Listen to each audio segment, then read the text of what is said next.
Egunon guztioi eta ongi etorri bigarren kafera. Esan ohi dugun moduan, lehenengo kafea esnatzeko eta bigarrena gozatzeko. Beraz, disfrutatu dezagun datozen 2 orduetan. Eta disfrutatu dezagun efemerideekin. Gaur ahotsak bereziki berotu ditugu. Gaur maiatzaren 27, Euskal Herriko ahotsaren urtebetetzeguna baita. Gaurko egunez jaio baitzen Candido Uranga. Zinema, telebista eta antzerkiko euskal aktore eta bikoizketaia. 1979an hasi zen interpretazioaren munduan Luis Iturriren gidaritzapean, Leioako Unibertsitateko antzerkilantegian. Eta ordutik, bada Hil Kanpaiak, Balbe Mendi, Amama, Errementari, Altsasu, Baka, Seguretxe beste, hau, eta beste, eta gehiago, eta... Eta gure asteazkenetako bide laguna. Sarraskia. Hori nola ez, elkarrizketatzen ditugun musikariei beldurra eragiten dien ahotsa, sarraskiaren ahotsa. Sarraskia. Musikariak aipatzeko aitzakia ederra da hori. Gaurko egunez, zendu baitzen Greg Allman, estatubatuar rock musikari eta abeslaria, The Allman Brothers Band taldearen sortzailetako bat. Eta gaurko egunez jaio zen Andre Irumilla aktore rap abeslari eta ekoizle estatubatuarra. Outcast taldeko erdia eta Hey Jay abestiaren sortzailea.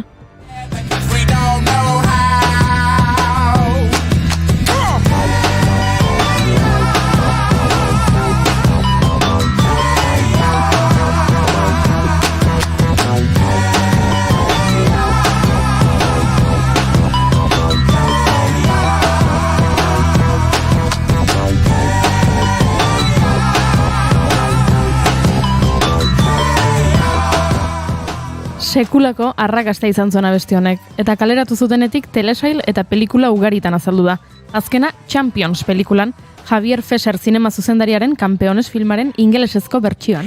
Eta horrek aitzakia ematen digu zinema hitz egiteko. Gaurko egunez jaio zen Giuseppe Tornatore, italiar zinema zuzendari, ekoizle eta gidoilaria. 88an Zinema Paradiso filma zuzendu eta honekin 1989ko ingelesa ez den hizkuntza batean egindako film onenaren saria jaso zuen Oscar sarietan. Salvatore Italiako herri txiki bateko haur bat da, eta bere denbora pasabakarra zinemara joatea da. Filmen magiak erabat liluratuta, zinema magia dela uste du Salvatorek. Haur horrek handitzean herritik kanpo bilatuko du bizitza, baina etxera bueltatzea eragingo dion mezu bat jasoko du.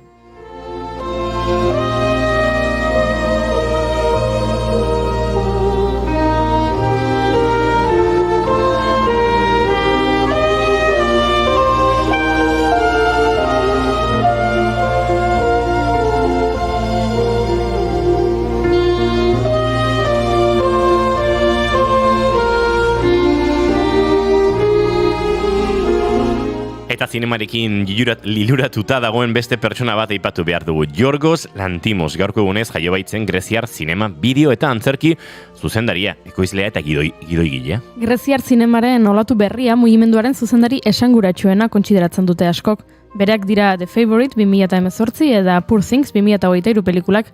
Horiekin, zuzendari onenaren akademiako sarirako eta film onenaren sarirako izendapena jaso zituen. Eta bigarrenak urrezko lehoia ere irabazi zuen Veneziako nazioarteko jaialdian. Eta egun hauetan Canneseko jaialdian dabil Kind of Kindness pelikula aurkezten, baina hori gero aipatuko dugu puri-purian tartean.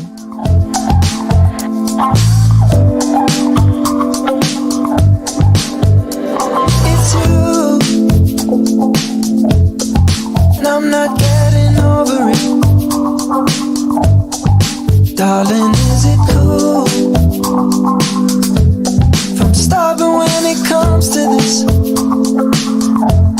I guess we're in time. If you're getting yourself well. Zinema alde batera utzita, goazen arkitekturarekin. Gaurko egunez, 1937an Golden Gate zubia inauguratu zuen San Francisco hirian, zubi gorri ospetsua. Eta gaurko egunez inauguratu zuten Chrysler eraikina, New Yorkeko Art Deco estiloko haize horratz famatua. Manhattanen dago, 42. kalearen eta Lexington hiribidearen gurutzaduran, 319 metroko garaiera du eta denbora epe labur batez munduko eraikinik altuena izan zen, Empire State Building eraikinak gainditu zuen arte. Chrysler Building Art Deco estiloko arkitektura den adibide klasiko bat da, eta gaur egungo arkitekto askoren iritziz New Yorkeko eraikinik onenetako bat. Hala ere, abesti gehiago eskaini zaizkio Empire State Building eraikinari.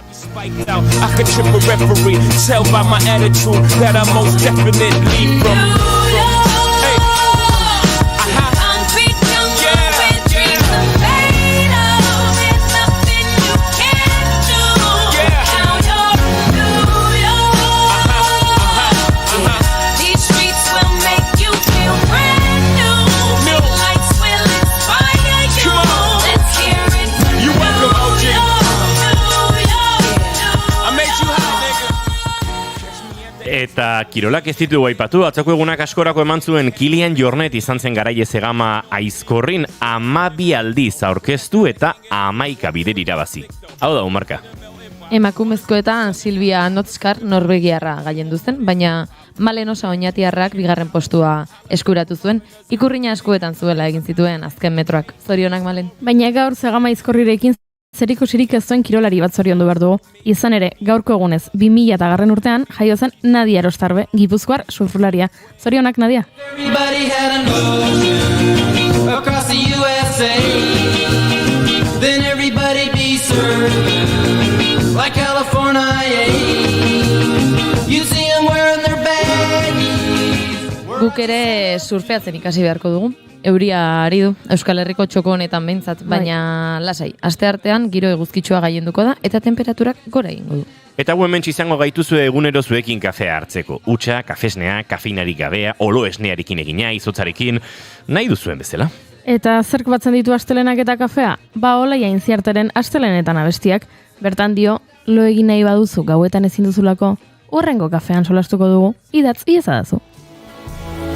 Hartu nahi alduzu zerbait nerekin lana eta gero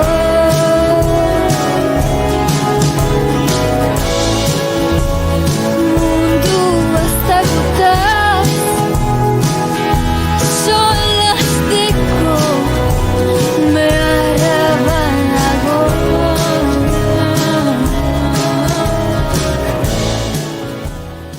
Horrela bai, asteko moduan gaude. Josune Belez de Mendizabalek ea zer kontatzen digun gaurkoan txiru huelta potentea. Euspot lehiaketa zariko gara, gorka zubizarretarekin. Eta astelenero bezala, puri-purian tartea edukiko dugu, telesail eta pelikulen gomendioekin. Eta kanen gertatutako ere aipatuko dizuegu. Eta kontu gehiago ere badauzkagu, ez da, June? Bai, kontu gehiagoa ditugu. Gozen astelenarekin. Maiatzako 7 ditu gaur eta astelena da ongietorri guztioi, bigarren kafera, naiz irratian zarete.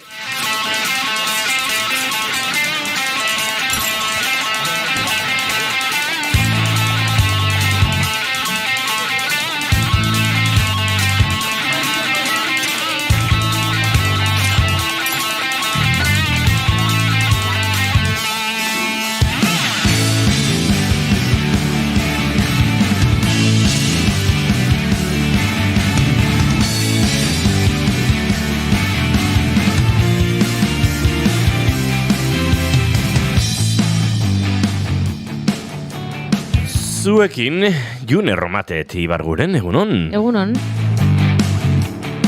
Eta zuekin Goiuri ez Zarandi, egunon. Hola ezin da, Hola ezin da.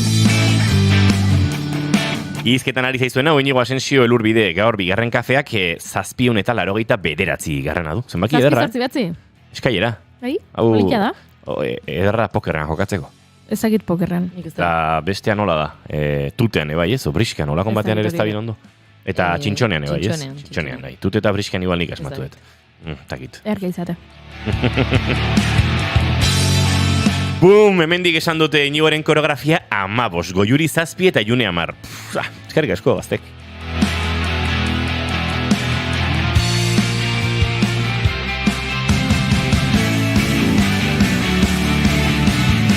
Ba horixe 7 eta 89 bigarren kafeak maiatzako 27ekin nola jarraitu, goizak 10 eta 4 gu hemen hiru urrengo 2 orduak zuekin igarotzeko asmotan ongietorri naiz irratian zarete bigarren kafean.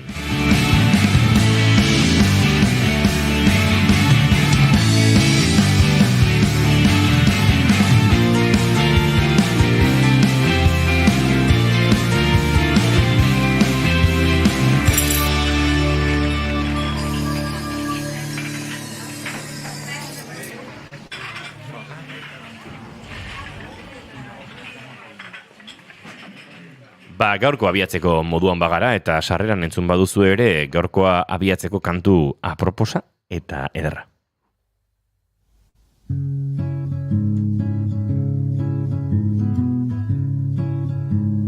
Mendilero bat zulatuan robi batekin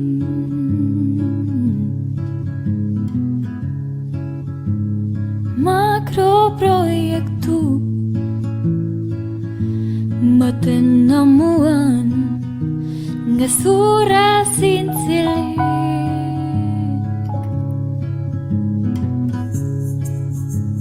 neskatza dute mutikoak lutsatuak disforiagatik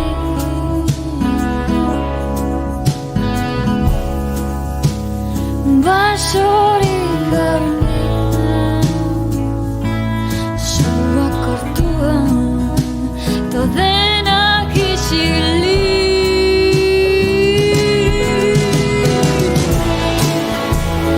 hartu nahi alduzu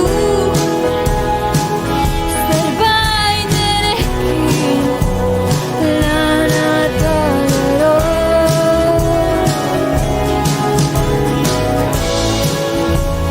mundu ezagutaz solasteko beharra badago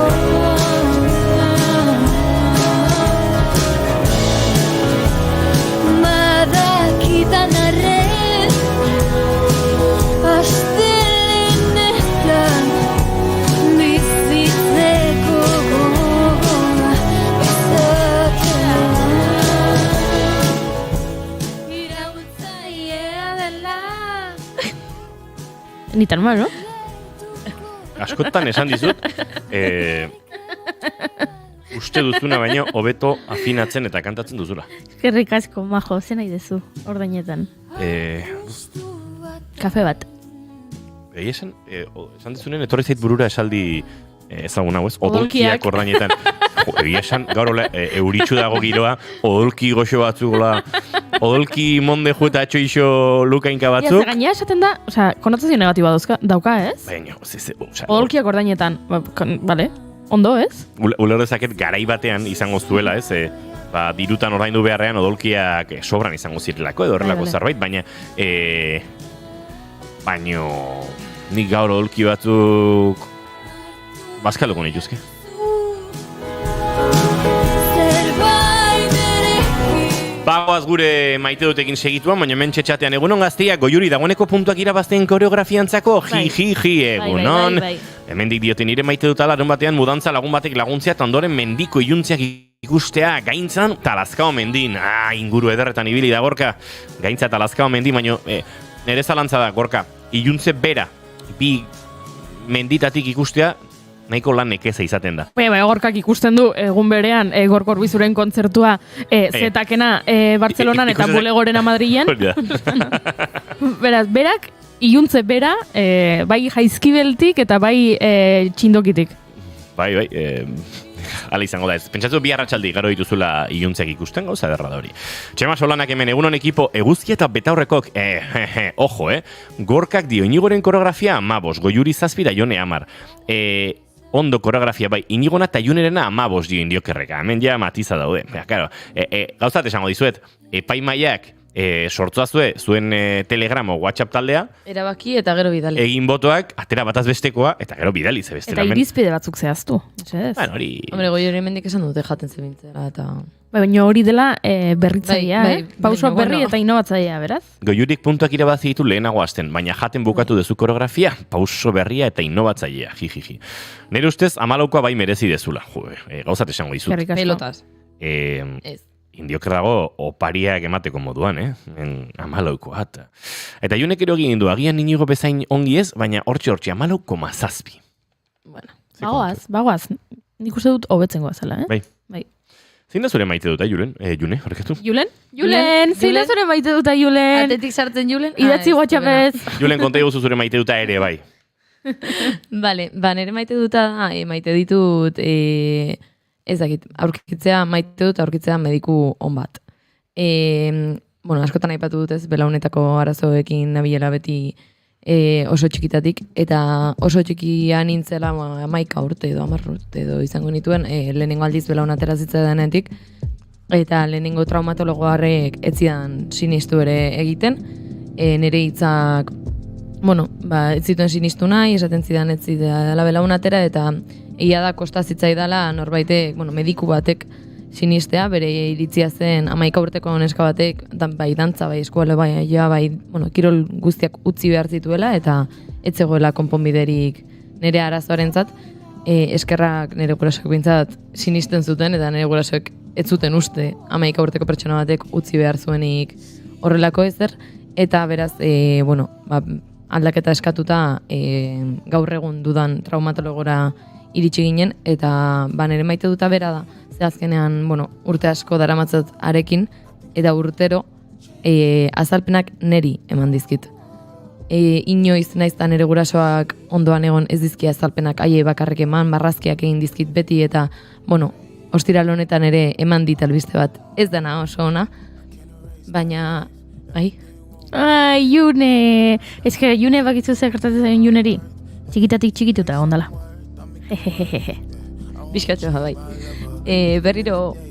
Ze garrantzitsua dan, mediku batek esatea, nire pazientea zuzara, eta zuri esplikatu beharreko guztia, eta zurekin hitz egingo dut, eta zuri esango dizut, hurrengo pausoak zeintzuk izango diren. Ze zuri esplikatu behar dizut, noski zure gurasoak jakin behar dutela.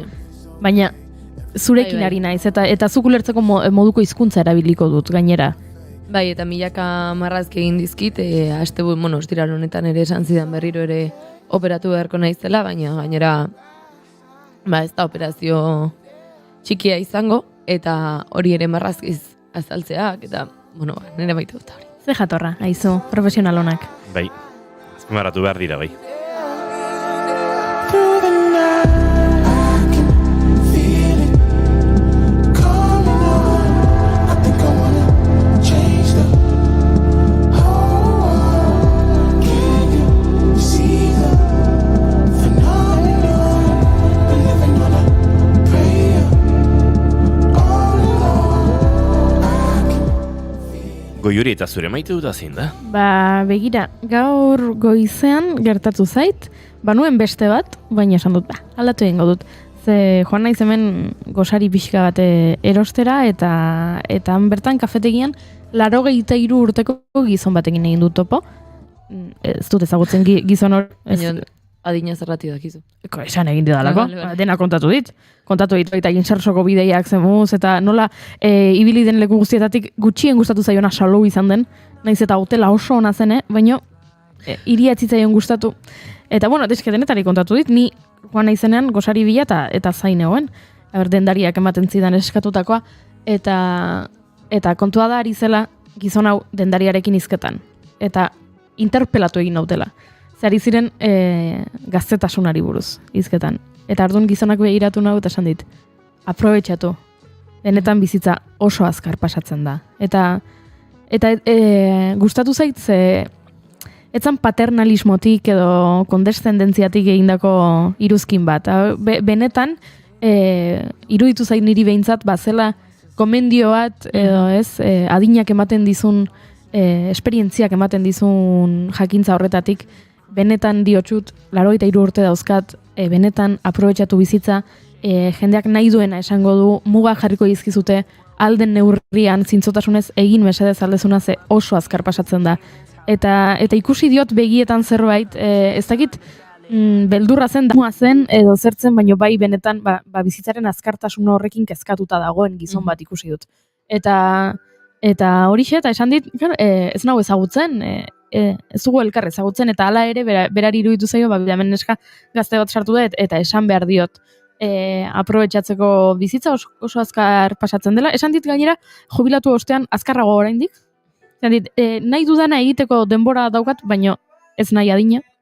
Eta beraz, hortxe da biela burrukan, baina horixe nire maitu dutak, gizon honekin topo egitea, eta ea benetan aplikatzen dudan berak esandakoa, ze hau noiz edo noiz kontatu dut, baina uste dut eriotzekin ere gertatzen zaigula, inguruko norbait gaztea hiltzen denean, 3 astez edukitzen dugula buruan sartuta, bizitza aprobetxatzeko da, Olai Aintziartek abesti horretan dioen bezala astelenetan bizitzeko gogoa edukitza iraultzaia da, baina gaur astelena da, baina geratuko gara munduaz eta gutaz solasteko naiz eta astelena izan, hori uste dut 3 astez aplikatzen dugula, eta gero ahaztu egiten zaigula eta berriro bueltatzen garela, gure bizitzara pentsatuz, ziurtatuta daukagula gutxienez 80 urtera arte biziko garela.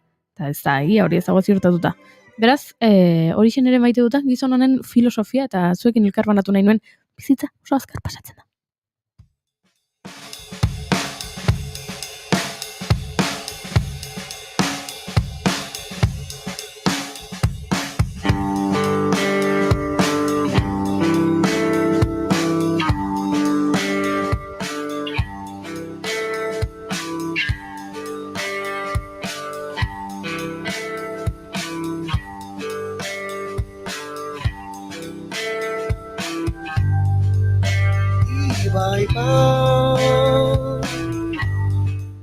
Intentsitatearekin abiatu dugu astelena, Tira, bueno, esango dugu, maite ditugu odolkiak, hola hobeto. Ez, Ah. zut esan...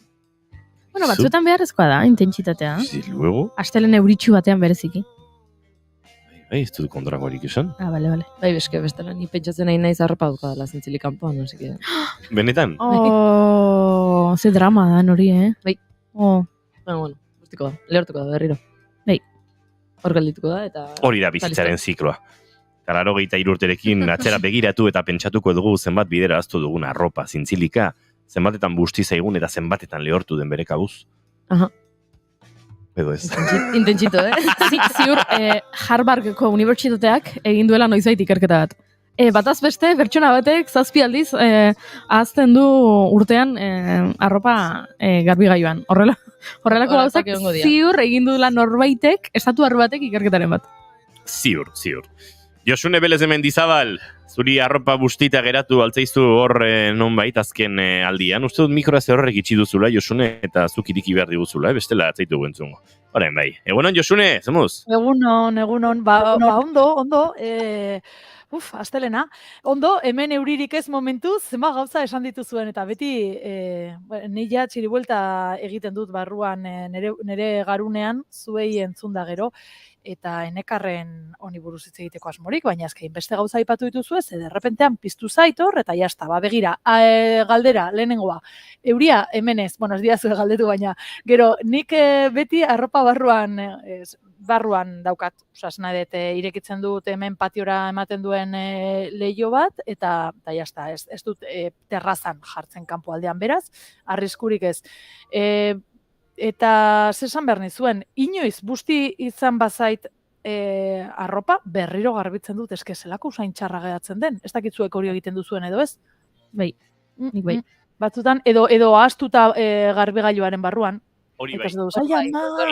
Hori gehiago, nik zintzilika hola bustitzea askotan etzi gertatzen. Nik ere batutan barruan zintzilikatzen dudalako eta kanpoan utzi badut eta, bueno, normalean etxeak gertu izaten dut. Tarteka pasa zait, baino labadorarena, garbigailu barruan ahaztuta hola usain hartu izanarena bai. Eta berriro, buelta. Bai. Eta gero aipatu duzue, 83 zen, 83 urte, Bai. Juri aipatutakoa. Bai, Bueno, 83. claro, eta ze azkar pasatzen den bizitza, benetan baietz. Asteburu honetan, nere iloba txikienaren urtebetetzea izan da, 11 urte. Eta orduan gogoratu dut, 11 urte pasa direla, nere azken triatloia egin nuenetik. Wow. Bai, beti pentsatzen dut, bueno, ez dago dana galduta, rekuperatuko dut bakizue normalean, urte batzutan, ez, sartzen zara olako nagikeri edo nagikeria ez bada ere, osea, kirola nahi beste egiteko aukera ematen ez dizun rutina batean, eta esaten duzu, bueno, aurten igual ez dut egin, baina torren urtean egingo dut, bueno, konturatu naiz, horrela ibili naizela ez urrengoan bai, 11 urte pasa dira, azkenengotik. Beraz, ez dakit errekuperatuko dudan hori, triatloiaren sukar hori, baina, bueno, pues hori konturatu nintzela, bueno, esan zidatelako txatean, zorionak Irune, eta esan nuen, ai ama, baina nun bizi gara, maiatzaren 25ean. Bueno, flipatuta. Eta atzo, ospatzen genuen bere urtebetetzea, eta baita ere beste lagun batena, eta jolin, elkartu zitzaizkeala bi zorion jaioiek, eta ze gaizki, holakoetan nik sufritu egiten dut, porque hori, bizitza ez da nahiko genuken bezain luzea batzutan, eta ospakizunak, nire gustatzen zait, jai giroan murgilduta egotea, eta klaro, biak egun berean, eta hori konturatu nintzen ere maiatza amaitzear dagola, eta gero beste refleksio bat honekin lotuta. Aipatu dizuet, Aiton Amonen kontua, nere amona juntzitzaigula otsailean, eta 98 urterekin. Eta pentsatzen dugu etxean, beti pentsatu izan dugu, gu ere horren luze biziko garela, baina auskalo batek daki. Orduan, hori ere erreflexiorako eta hausnarketarako gogoa bada, ez? Beti begiratzen duzu zure arbasoen bizitza luze izan duten edo ez, eta esate duzu, guri oraindikan, beraz, niri esaten didatenean nagusi naizela, esaten nuen, bueno, bizitzaren erdia oraindikan ez dut agortu, eta baina ez dago jakiterik. Ez dago jakiterik. Beraz, hori dana, entzuten zaituztean bitartean egiten dudan hausnarketa. Galdera ez dakit zein zen, baina ondo, bai, astelen on. Bazegoen galdera? Igual jagian galderarik zegoen. Ez da galderarik bazegoen. Bueno, galdera uste zera, zein zen bere maitu dut, ez? Bai. Ez, galdetu diozu, ea arropa eskegita, bai. Eta horregatik euriarena, eta hortik oso ondo josune, oso ondo txiruelta ondo, bai. Ya está. Listo. And colors, there's no shadow. There's a voice. You look at sky.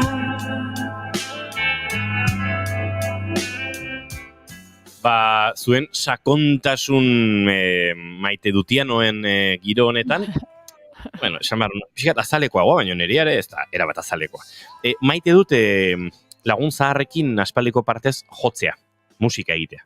Eta aste honetan, egia esan ez dakit noiz kontzertu bat daukagu, esan ezinekin, uste dut larun batean dela, ekainaren batean, bai. Uste dut. Agenda. Bai, begiratuko dut, bai, uste da, ekainak bat, bai, ziur. Ez da dia ekainaren bian izan. Ez, bian ez da.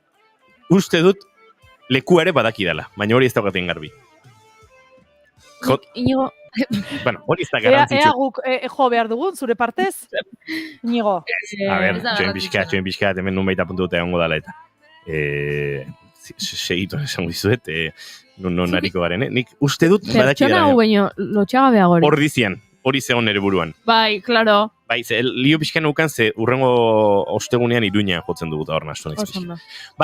Kontua da, gure bateria jole eta lagun harrira eta oporretara doala, oporretara bidai bat hartuta zuela aspaldi, kontzertua proposatu genuenean, eta orduan, haren ordez Uriol Flores izango da gurekin, eta gaur geratu gara berarekin entxegua egiteko, eta Uriolekin kontzertu asko eta bidaitxo batzuk, eta ordu batzuk pasatakoa banaiz, eta bai, posta ematen dit, berriz ere elkartzeak eta aritzeak, xarma dauka, azkenean, hainbeste ordu lokalean eta pasa dituzunean, sortzen dira, pertsonekin konexio batzuk, dute, musikariok orokorrean hau ulertzen dutela, eta, igual, beste bizitzaren esparru batzuetan ere gertatzen da ez, jendearen artean, badagoela ez da egito, lako konexio energetiko bat ez, eta hori lortu duzunean, musikak beste zentzu bat hartzen du, eta, guai dago, jende horrekin berriro konektatzea, badalako, ez dakit, zure, ez dakit, nolako, laiteko harremanen mapan, jo izan duzun musikari horiekin harreman berezi bat dago, zer energia ikuspegitik, ondo funtzionatu badu, dago zerbait. Eta jende horrekin berriro jotzeak bere xarma dauka, eta gauzak horrela, aspaldiko partez, hariko gara boltzan Uriol Floresekin, eta horrek ematen ditalako alako poxa ere bai. Hau dan ere maite duta, eta zer esango dizuet, gaurko saioa abiatzeko moduan ere, garela, txiribueltaka jarri bar gaitu Josune Belez de Mendizabalek.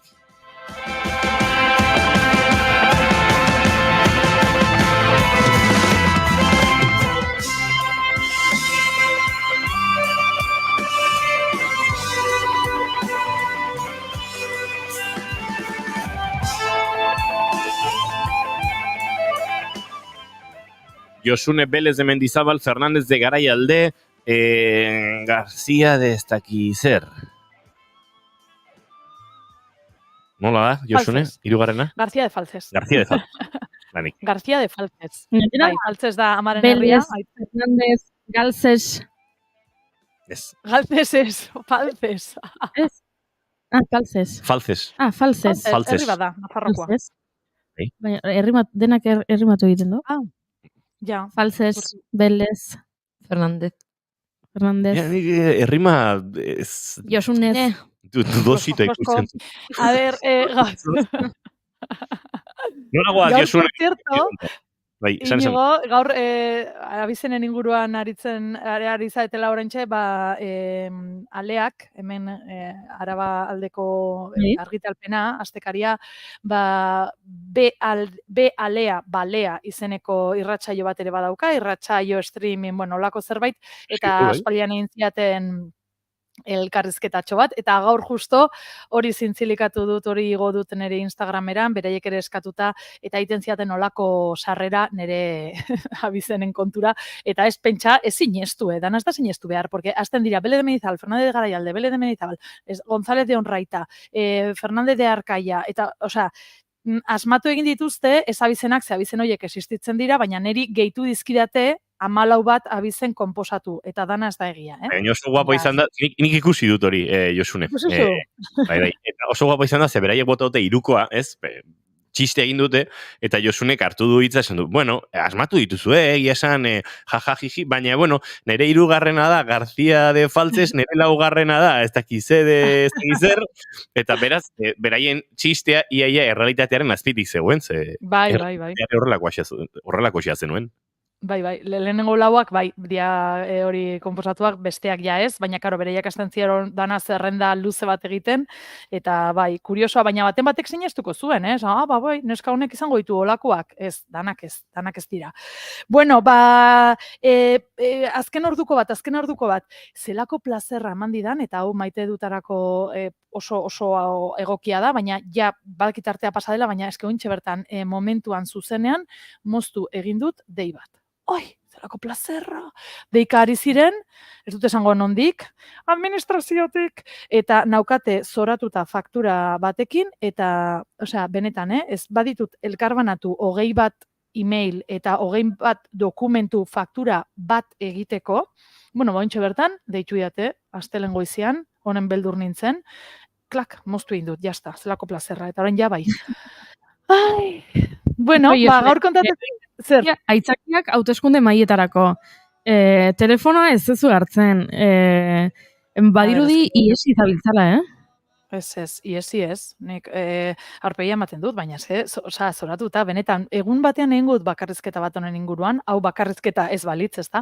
Baina egin dut, ze benetan, faktura bat bidaltzeko zenbat gauza eskatzen dizuten, eta orain arte urtebetez balio izan diona gainontzeko administrazioko langilei, pertsona honi etzaio balio.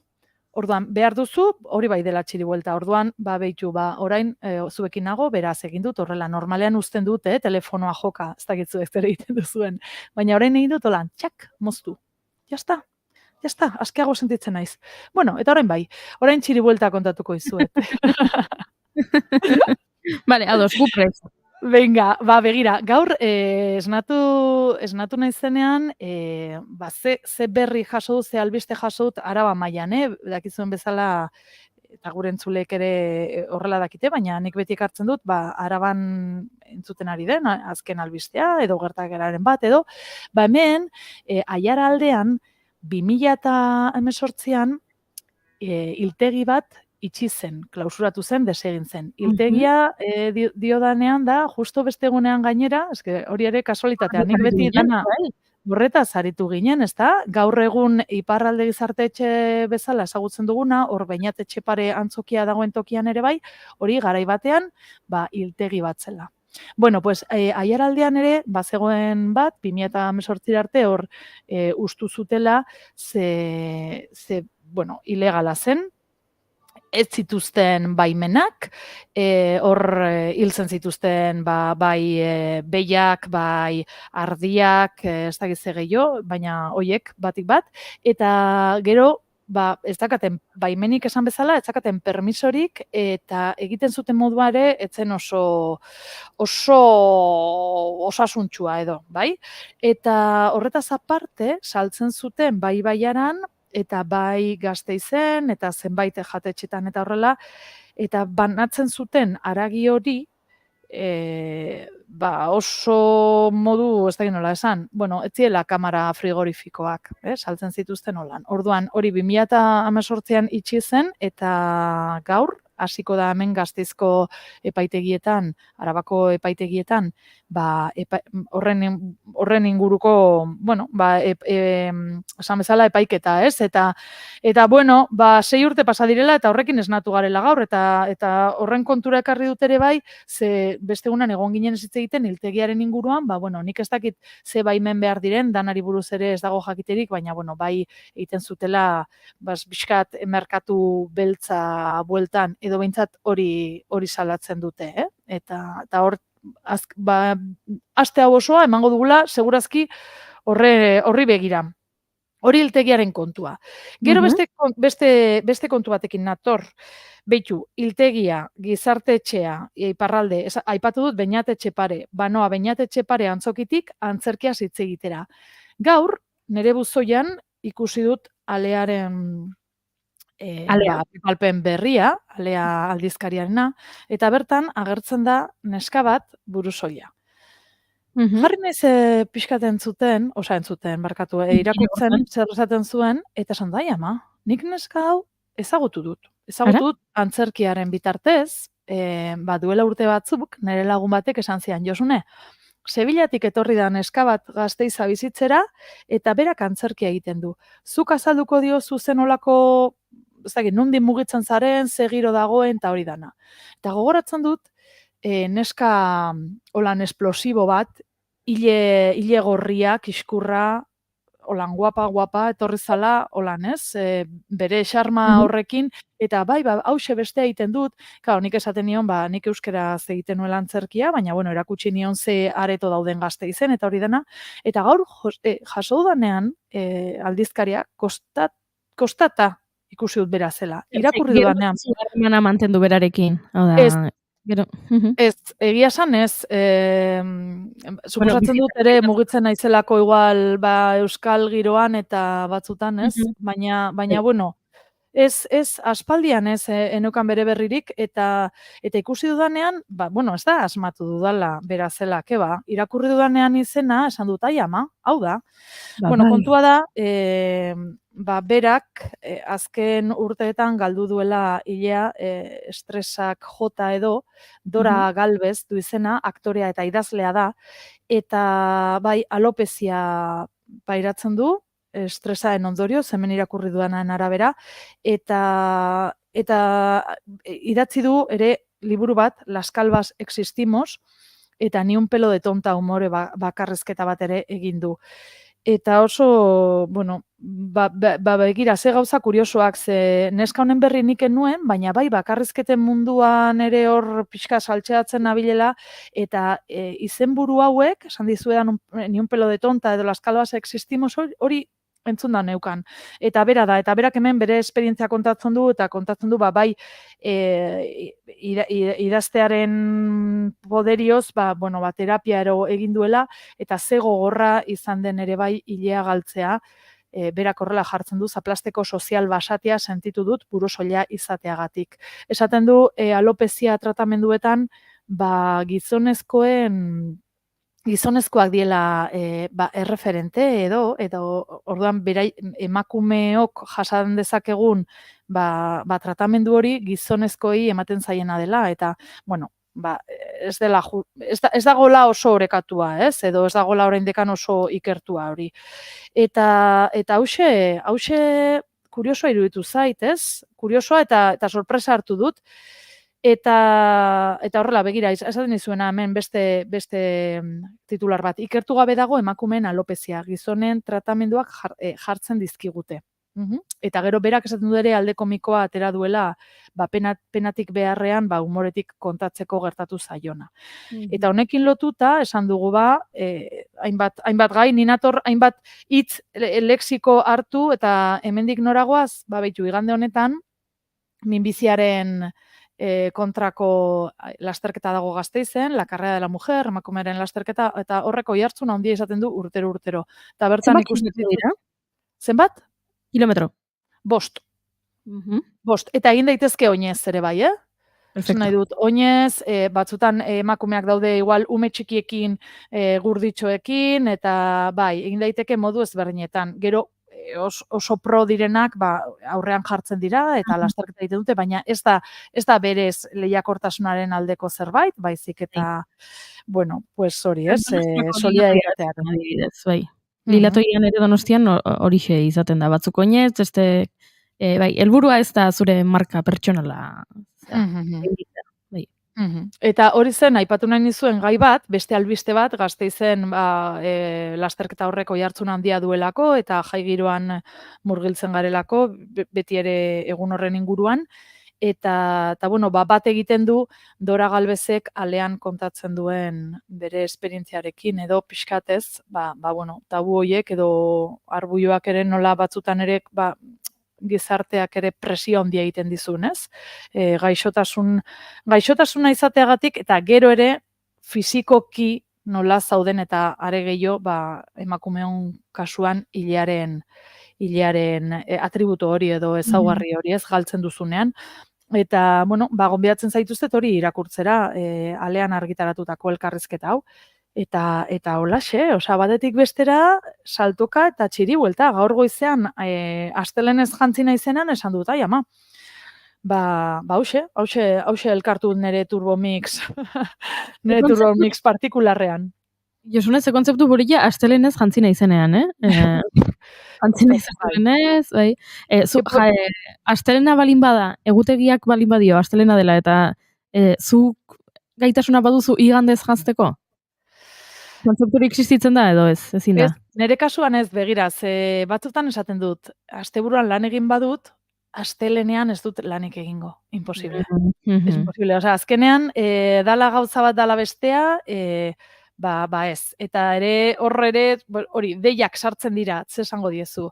Gaur ez nazazu kontratatu jaieguna dut. Ez da kasua, orduan.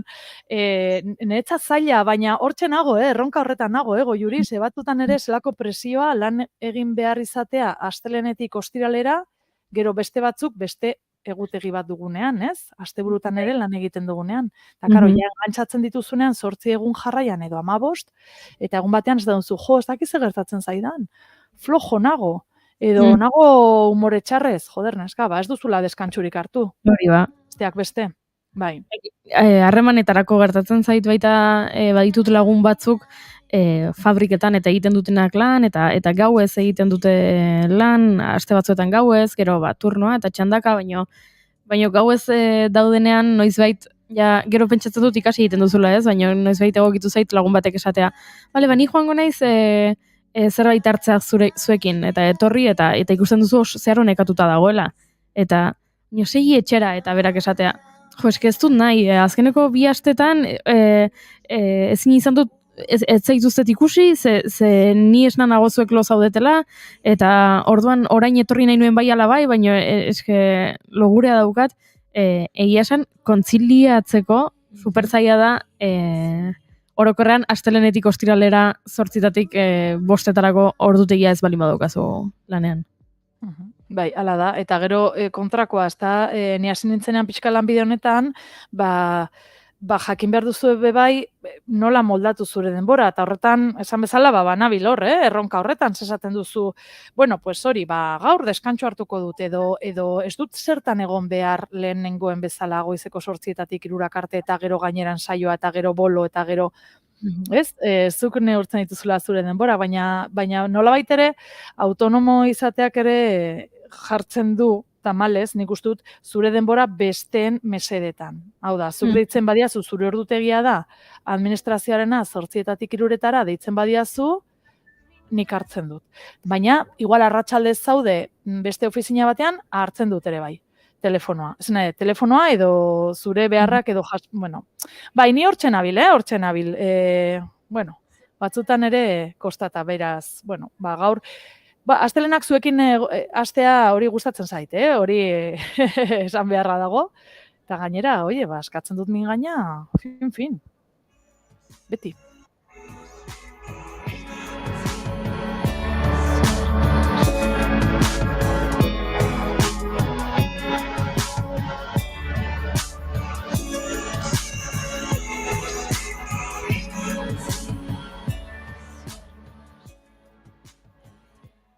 Josune, beraz geratzen gara pendiente. Zurekin beti gauza pila bat geratzen zaizkigu, beti antzokiaren gaia, beti hortxe daukago. Orain hiltegien gaia ere, hortxe daukago. Hauteskunde mailarena hori bukatu zen, hori jazta, argitu genuen. Deiekin daukazun arazoa ere, hortxe geratzen da aztertzeko. Gauza pila bat geratzen zaizkigu, Josune zurekin, baina txirubuelta eman dugu. Bai, hori bai. Astelena izateko egin dugu eta aste azkenean egingo dugu, ezta? Besteren bat. Bale, aste azkenez jantzita etorriko zara? Bai. Vale, Bai, aste azkenan nolakoa diren, aste azkena dira ezberdinak, ez? Bueno, ez dakit. Aber eguzki ateatzen den, hemen euririk ez du egin oraindik, baina dago gris-grisa eta bueno, venga, ja vitamina D da, ez? Bai, C da laranja, vale. Laranja zitrikoak, venga. Bai, vitamina. Así que aste azkenean bueltatuko gara. Hori da, oso ondo Josune, eskerrik asko, eta ondo izan, eta tope bizitzarekin. Baga, hori izan da, grito de guerra, Bueno, ematen du justo, esmatzen nahi nuen. Pterodaktilo ematen zuen horrek. Josune, zaindu asko eta besarkada bat Florentziatik. Ai, bale, eskerrik asko. Alaxe kantatzen du intzak kantu honetan, Florentziatik. Zaindu...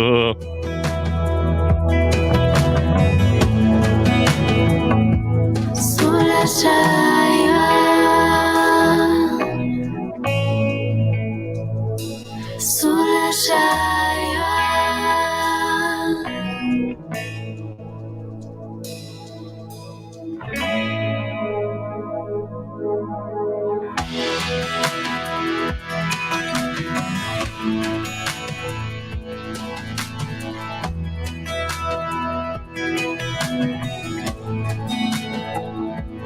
Florentziatik izar badaki bihotza babesez beteri eta zu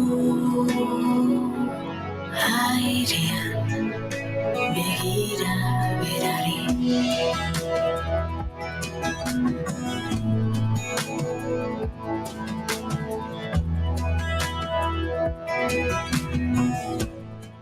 Saio honetan badugu ohitura mundu egun zein nazioartekoak aipatzeko sarreran. Badugu ohitura egun batzuetan gertaera garrantzitsuen berri ematen digutelako edota bereziak izaten direlako. Gaurkoan ordea egun batzuk aurrera egin nahiko nuke, ostegunera joan nahiko nuke. Garelako ez da inoiz egongo bakar. Ostegun hau maiatzaren 30 izango da. Besteak beste esklerosi anizkoitzaren mundu eguna izango da. Nerbio sistemako gaixotasun honek une honetan ez du sendabiderik. Gaixotasun horretan neuronek, nerbio sistemako zelulek euren kanpo mielina izeneko geruza galtzen dute eta orain arte ez da jakin zehazki zein den gaixotasunaren jatorria.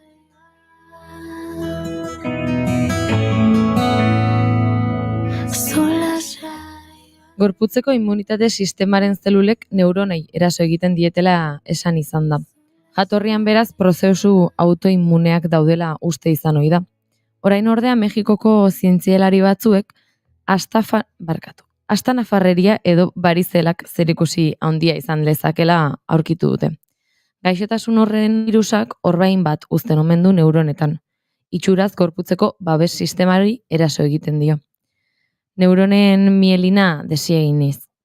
Desmielinizazioaren ondorioz, Jesus. Ez da hitzerrixa, Ez. Ez da hitzerrixa. Desmielinizazioa. Hori da. Vale. Desmielinizazioaren ondorioz neurotransmisoreak ez dira behar bezala igarotzen neuronen artean, eta horrek beste zantzu batzuen artean paralisia, nekea eta begietako arazoak dakartza.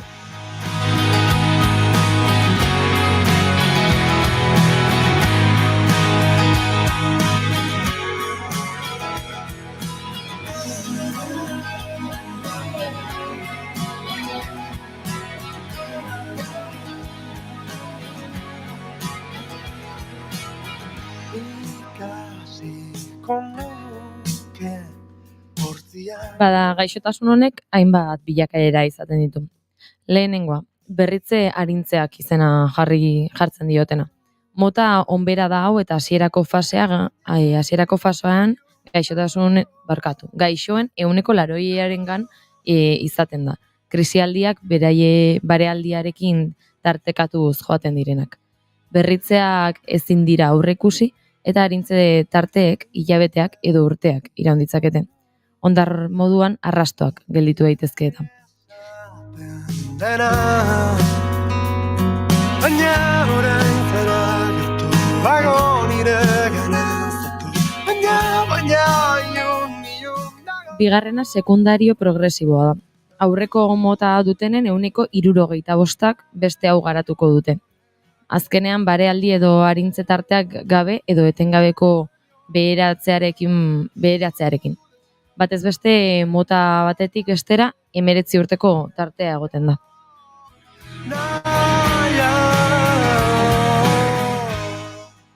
Hirugarrena primario progresiboa da eta gaixoen 10% eta 20 artean, 20ak dauka mota hau. Hasierako sintomen ostean progresioan sartuz, arintze barik edo txikia eta noizean behinekoa izaten da. Agertzen da adin aurreratuagoetan batez ere.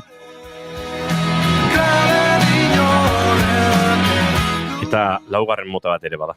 Bai, hasieratik etengabeko gainbera pairatzen dute laugarren mota honetakoek eta makalaldi akutu nabarmenak ere izaten dituzte. Hau da, motarik ezoikoena.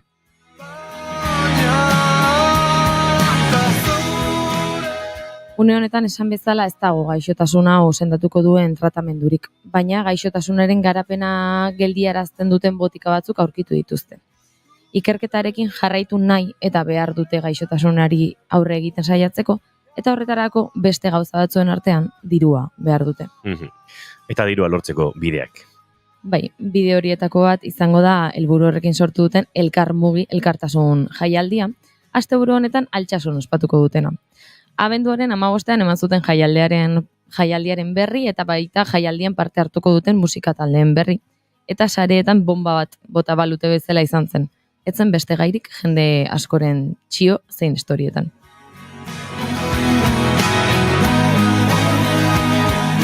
Eta hemen aplika daiteke ibilia dilo eta jango dun me. Horixe, ze bi egunetako bonuak salgai jarri zituzten abenduaren 19ko goizeko 11etan eta ordu bietan bukatu zenen, etzen alerik gelditzen. Jendea oso bizkorri bilizen sarrerak erosten eta soldauta 3 ordutan egin zuten. Eta hori ikusi eta jaialdiaren tokia birremoldatu zuten eta 29an sarrera gehiago atera zituzten. Noski, berriro ere segituan saldu zirenak denak. Arrapatzak Taylor Swift. Baina, batzuk oraindik ez baduzue jakingo zergatik horrelako gogoa edo salmenta azkarrau, bada besteak beste Roten 13, Talko, Delio, Añube, Unidala Besa, Segis eta Brigade Loko izango dira bertan. Oso nitxoko jaialdia. Oso talde zerrenda koherentekoa. Bai, musika estiloa supergarbia da. Bai. Punkoi musika gustatzen zaienentzat da jaialdirik zoragarriena, ze talde nabarmenenak bertan daude. Bai.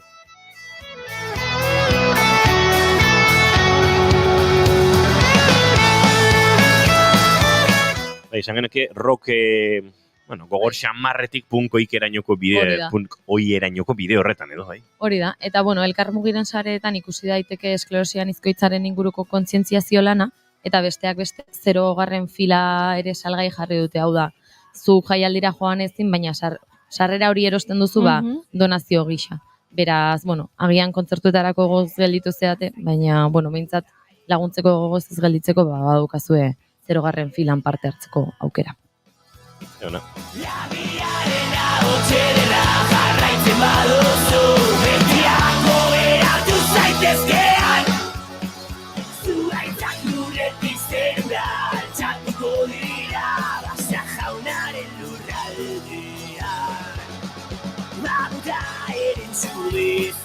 Goizeko 11ak ditugu eta gaiak aldatu eta gaurkotasunari edo azken ordukoari heldu beharko diogu. Estudio zentraletan baitugu Oñatze Aizpuru lankide. Oñatze, egunon? Egunon bai, bigarren kafeako lagunok, egunon entzule guztiak. Gaur Bruselan, Espainiako Estatuko, Irlandako Errepublikako eta Norvegiako atzerri ministroek elkarrezkin egin dute agerraldia. Palestinako estatua aitortzea zuzena dela esanaz, bakea lortzeko ezinbestekotzat diote dela bi estatua aitortzea. Negoziak eta politikoak abiatzela, orain arte estatuek ez dutela deus egin eta unea dela ekintzarako. Esaterako Irlandako Michel Martinek ukatu egin du Hamas zuritzen ari direnik urrats horrekin eta ez terrorismoak eta ez okupazioak ez dutela lekurik bake prozesuan esan du. Ezin dela geldirik egon, adierazi du Jose Manuel Álvarez Espainiako atzerri ministroak, hiru atzerri ministroek hain zuzen Mohamed Mustafa Palestinako lehen ministroarekin elkartu dira lehen aldiz. El pueblo palestino, y así se lo he trasladado a su primer ministro, tiene derecho a tener un Estado. Al igual que el pueblo de Israel tiene ese derecho. Ambos tienen que coexistir en paz, en seguridad y en buena vecindad. El reconocimiento del Estado de Palestina es de justicia para los palestinos, es la mejor garantía de seguridad para Israel y es indispensable para alcanzar la paz en la región. Hori da, esan berri duena Álvarezek, Palestinako lehen ministroa alboan zuela. Gaitzetxe egin du ere Álvarezek eskandalutzat hartu du Israelek Espainiako gobernuaren kontra argitaratutako bideoa sare sozialetan partekatu duen zuzen Israelgo atzerri ministroak berak. Palestinako lehen ministroa bere aldetik eskerron agertu du Espainiak, Irlandak eta Norvegia Palestinako estatua aitortu dutelako. Mohamed Mustafa Madrilera joate espero da asteazkenean eta bihar Sánchezek ministroen kontseiluan Palestina estatua dela aldarrikatu. Ba, Israelgo atzerri ministro Israel Katzek pasaten astean iragarritako neurria sartu du indarrean, alegia aipatu hiru estatuek Jerusalemen duten konsulatuan Zisjordania okupatuan bizi diren palestinarrei ezingo dietela zerbitzurik eman, estatu palestinarra aitortzearekin, haserre eta inkisizioarekin amaituko dutela esanaz. Bueno, bestalde eta amaitzeko esan gaiarekin lotuta, dakizuenez azken orduetan, Rafako errefuxiatu kanpalekuaren aurka eraso egin du bombardaketa egin du Israelek eta gutxienez 50 pertsonatik gora daude hilak tartean ume ugari, leku segurua zela esanaz, azken egunetan afitxak botea zibili dira Israelgo armadako ordezkariak leku batera joateko, hain zuzen toki hori da bombardatu dutena gaurkoan. Tal al-Sultan kanpalekoa da eta bombardaketa egin du, erasoak ere sute handiak eragin ditu, kanpalekua ez dute aurrez ustu eta beraz hildako gehienak zibilak dira. Hauxe beraz bai Palestinatik kontatzeko genuena eta bigarren kafeko lagunok, hauxe beraz momentuz kontatzeko genuena orain. Eskerrik asko oinatz Aizpuru Eguerdiko 12etan, informazio gehiago izango du hementxe naiz erratian, guk orain aurrera egin behar dugu bigarren kafearekin.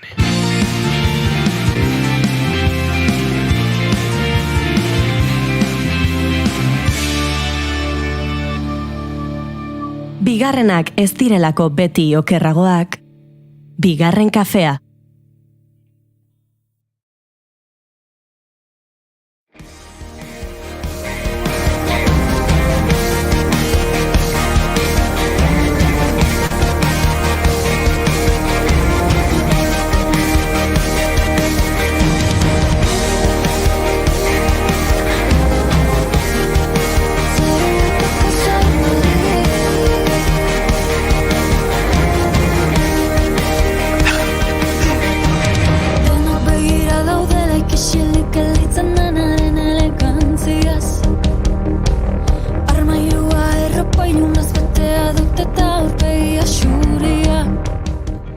Egunero kontsumitzen ditugu iragarkiak. Telebista piztu eta saio ezberdinen artean 100 gauza saltzen dizkigute.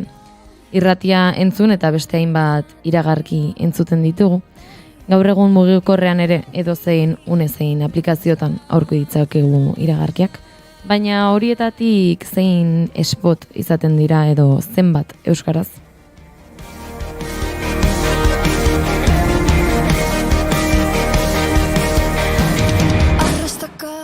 Euskal Herrian badugu Euspot izeneko euskarazko spoten lehiaketa.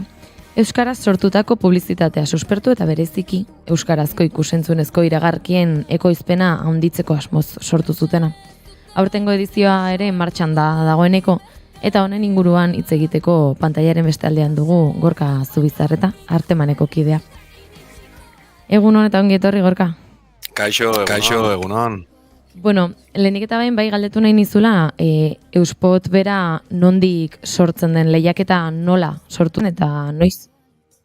Bai, bueno, Euspot lehiaketa sortu zen oindala 13 urte, Aretxabalet, Gipuzkoan, pixkat Harteman Komunikazioa, Mondragon Unibertsitatea eta Aretxabaletako udalak elkarlanean pixkat ikusentzunezko arluan eta euskara sustatzeko beharra zauela, eta bueno, egisa da ja oindala 13 urte, pixkat aintzindari izan ginen holan mugimendu hau sortzen ez, pixkat euskarazko ikusentzunezkoak sustatzeko lehiaketa bat ipini martxan, eta bueno, Euskal Herrira begira zabalkunde horren bila ez, eta bueno, rekorridua nahiko parua izan da, eta bueno, 13. edizioa iritsi gara. Eta 13. edizio honetara iritsi zarete, bueno, helburuak nahiko argi dituzuela ez da, euskara suspertzea iragarkietan. Hori da, ikusentzunezko arluan ja, hori, 13 urte ez, ikusi ginula, nolan, gaur egungo egoeran antzera ez, esango nauk, inkluso gauza batzutan ez gauela aurrera hain, erdera eta frantsesak ez, Euskal Herrian ze indar, ze potentzial daukon, eta batez be, belaunaldi berrientzako ikusentzunezko arloan ez.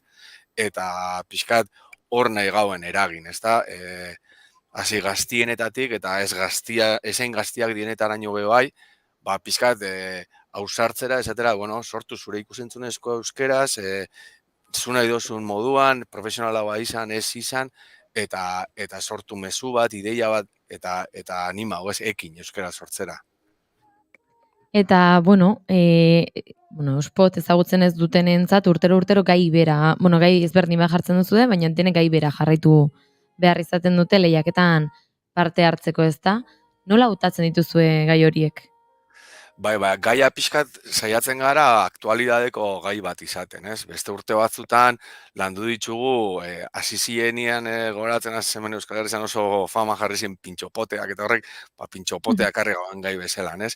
Beste urte batzutan, pixkat mugikortasunaren gaia ekarri dugu bai, urte baten turismoa, adibidez Gipuzkoan, ez? Dauela oso zentralizauta kostako gune konkretu batzutan, espotaren gaia izan zen, sustatzia Gipuzkoa barnealdera erakartzera turistak, ez? Pixkat hortik, ez? Saiatzen gara aktualidadeko gai bat hartu eta horri buelta bat eman, eta parte hartzaile guztiak gai horren inguruan sortu behar dago euren espota gai. Eta, bueno, aurtengoa da, telefono mugikorrak adingabei ematearen inguruko gaia ez da, zergatik hartu zuen gai hau konkretuki? Jo, nik uste dut, egunerokotasunean gaur egun aktualidadean gai bada, etxe guztiaetan gainera, ez? Eta, bueno, adingabekoak dauzen etxietan intensidade gehiagokin, seguramente.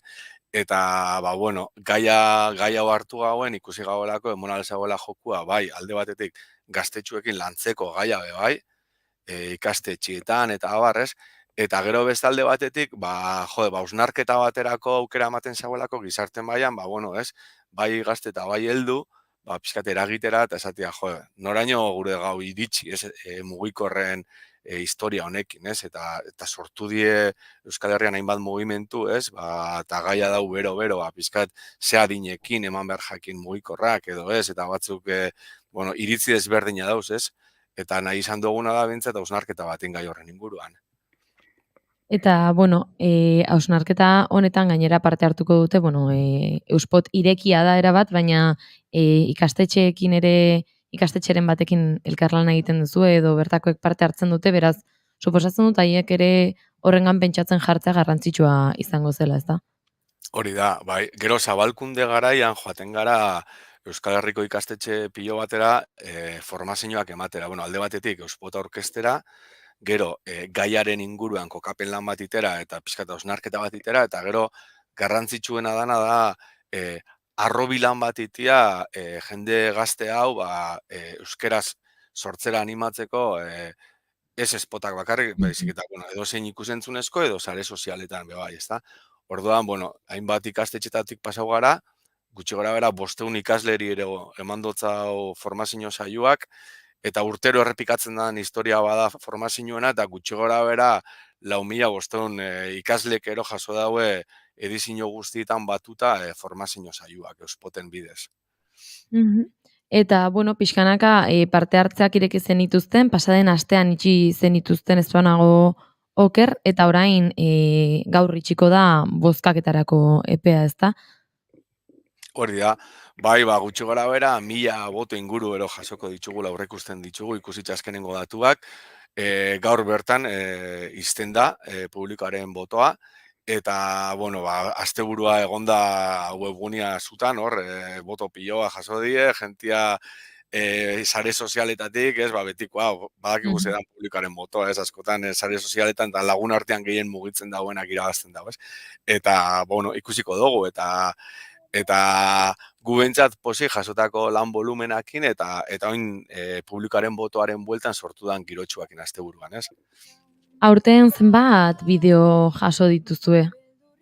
Aurten jaso die 87 spot eta jaso die Euskal Herriko txoko gehienetatik, osea, jaso ditugu bai Nafarroako hainbat lekutatik, jaso ditugu Urruñatik jaso dugu lan bat bai, eta bueno, gero ja Bilbo, Gasteiz, Donosti eta herri handi txiki leku pilo batetik, ez? Eta hori da pixkat Spotek dauko indargunia ero aberastasuna uste dugu hori dala.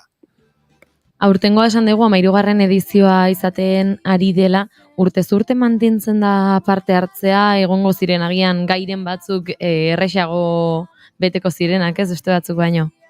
Bai, urtetik urtera hasten joan da. Eta oin gutxi gara bera, hori, azkenengo urtietan gabiz 100 lanen bueltan hortik. Orduan, bai, egisa da segun eta gaia zein dan, igual lan kopurua undisa badala, eurentzako, gaztientzako, ariketa espot horrena gaiai dago gizonez, nahiko erresko katzekoa bada eta eurentzako komodo bada, lan gehiago jasotzen die. Gero goten die beste gai batzuk, igual eurentzako ez dira hain, edo ez dugula hainbeste asertau, ez? Eta horietan, igual ez da hainbeste lan jasotzen, baina, bueno, gutxi gora bera urtero unen bueltan egoten da, bai. Norbaiti gogoa sartu bazaio, bere espota bidaltzeko hurrengo urteari begira, zein dira bete beharreko oinarriak edo, denentzat dago irekita hori, bai, zer gehiago bete behar da? Bai, a ber, espotak izan behar dau gehienez 30 segundokoa. Hori da oinarri nagusinetarikoa, ez? Gehienez 30. Eta gero, hortik aurrera, gaia, webgunean dauen briefinga eta pixkat gaiaren kokapena ondo ulertu, zer nahi dan jaso ondo ikusi, eta hortik aurrera, espota bidaltzeko webgunean dau informazio guztia.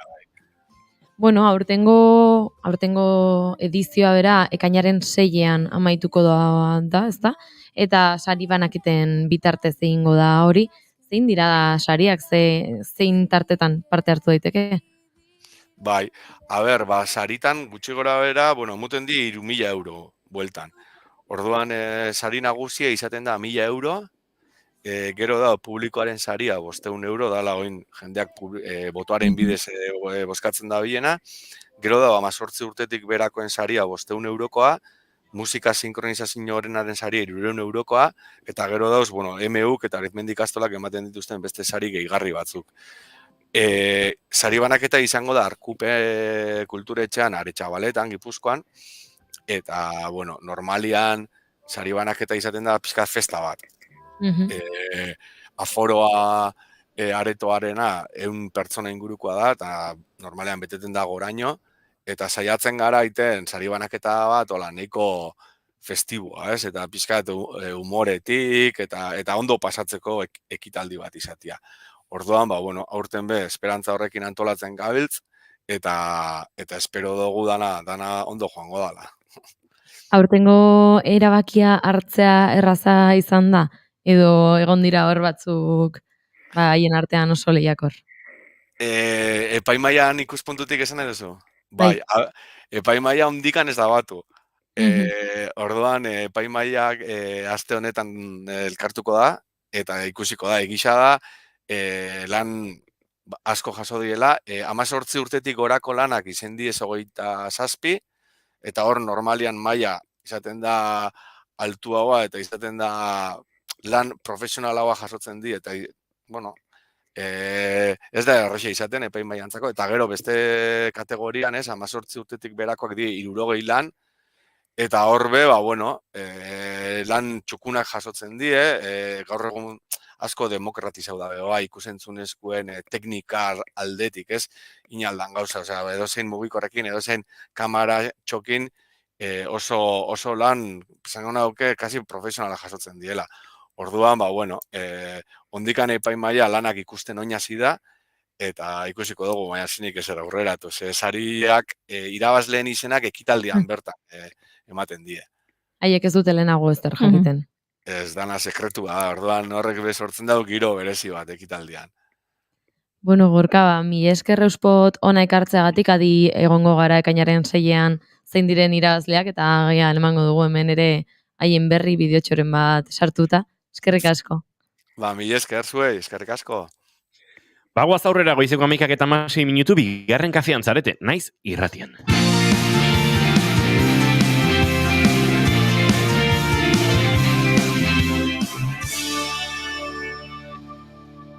Bigarrenak ez direlako beti okerragoak. Bigarren kafea.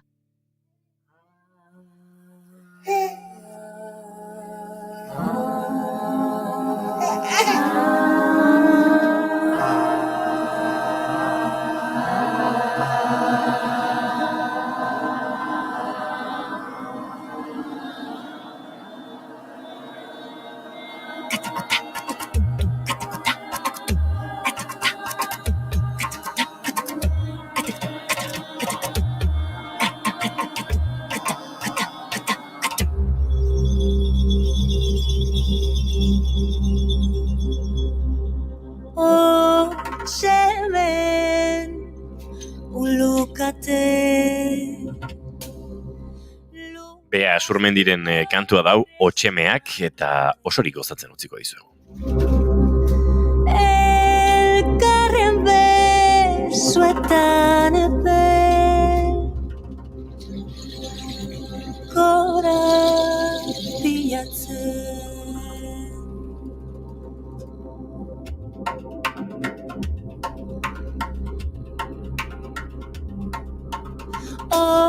Otxemeak babesean zua piztuta kelarrean zer ote du ilargiak aste hartetan bau bokirrikeinu plazer askea oizizek dioizu hoben negar egitea.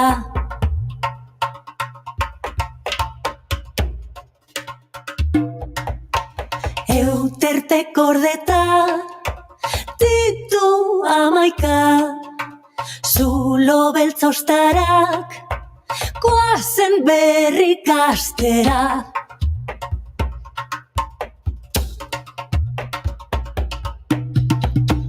Hornengoen ahots gabe barruko lola zigortzen bidean zen galdu jada gailurra jodu.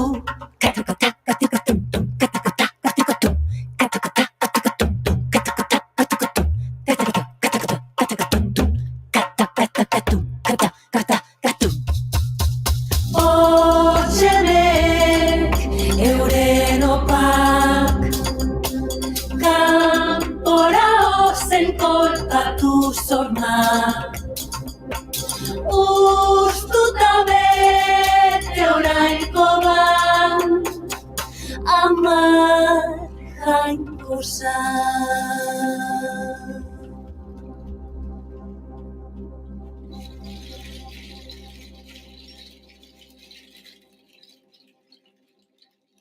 Bea Surmendiren Otxemeak Demi García Sabatekin elkarlanean, duela aste betetxo orkestu duen kantua.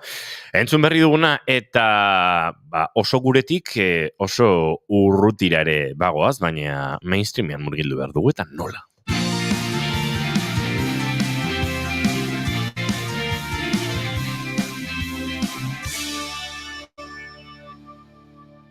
Bigarrenak ez direlako beti okerragoak. Bigarren kafea.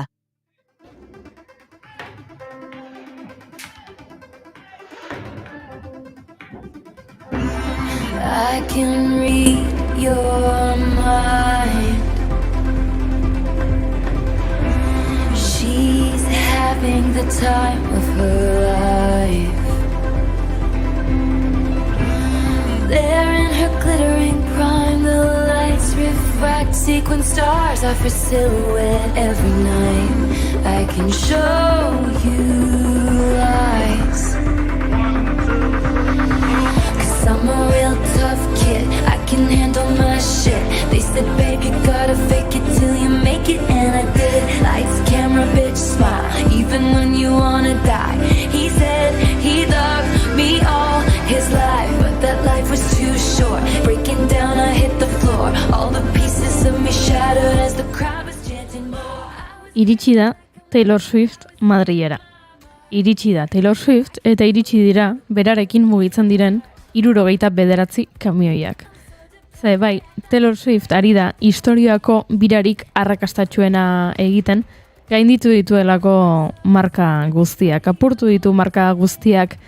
Pentsatzen balin bazenuten Coldplayen birak arrakastatsuak zirela, hori da, ez duzuelako Taylor Swiften eraz bira ezagutzen. You know you're good when you can't even do it with a broken heart. Zerbait ondo egingo zen Taylor Swiftek horrelako karma edukitzeko, ze bere erastur bira basatia, Billboardeko zerrenda guztietan gaientzea, saltzen dituen diska guztiak, 12 Grammy sariak, pop kulturako lerroburu guztien protagonista izatea, ezin daukatu Swiften ospe eta arrakasta mundiala dela. 'Cause I'm a real tough kid, I can handle my shit. They said, baby, Hemen galdetzen dute txatean, 69 kamioi arropaz beteta, bueno, izan zitekeen arropaz, ze askotan aldatzen da, arropaz Taylor Swift bira honetan. Kontua da, Taylor Swiftek egin duela bira bat, bere diskografian oinarritutakoa.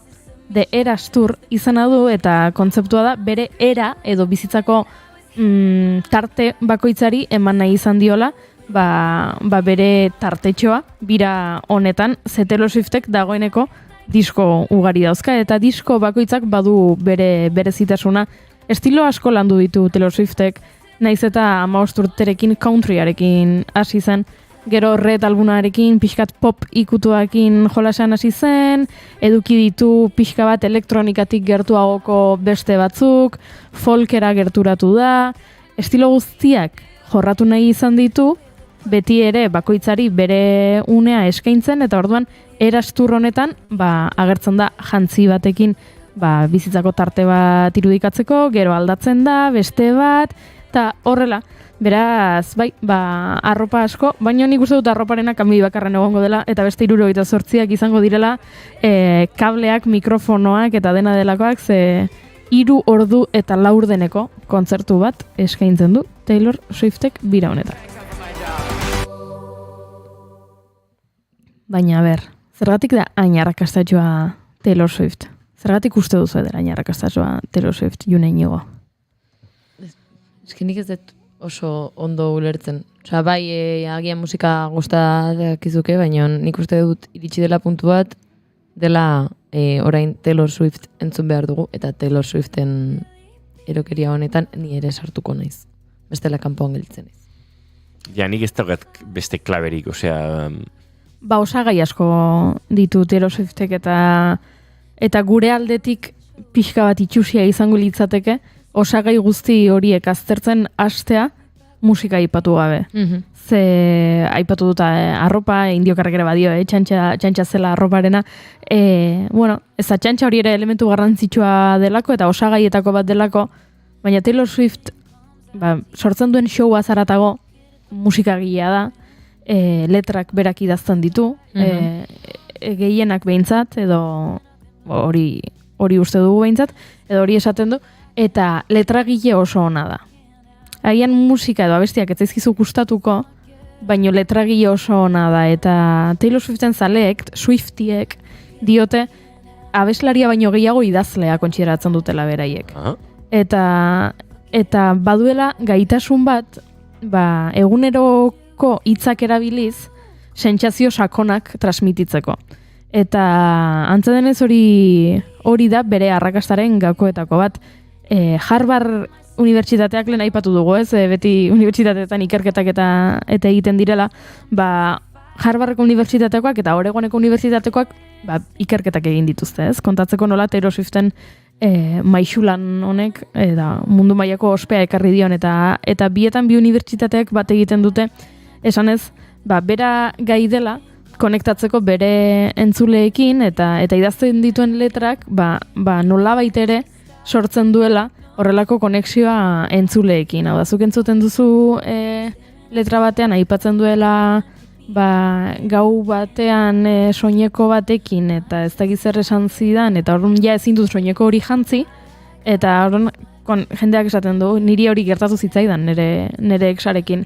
Kontatzen ditu oso benetako gauzak ez dira oso metafora komplikatuak bere hizkera bere idazteko unean esan bezala oso egunerokotasuneko hitzak erabiltzen ditu baino kontatzen duena bai dela sakona, zebeintzat, maitasunaz hitz egiten du asko, harremanetaz, doluaz, eta orduan, hizkera berez simple batekin, berak gai da, kontatzeko horrela gauza sakonak, eta orduan entzulek konektatu egiten dute. Beraz, hori, musikari ona da, eta hori da, aipatu beharreko lehenengo gauza, bere bira mundial honi buruz hitz egin behar dugunean, ze azkenean kontzertuak dira. Show bada, baina azkenean kontzertu bada. Beraz, lehenengo elementua, musika.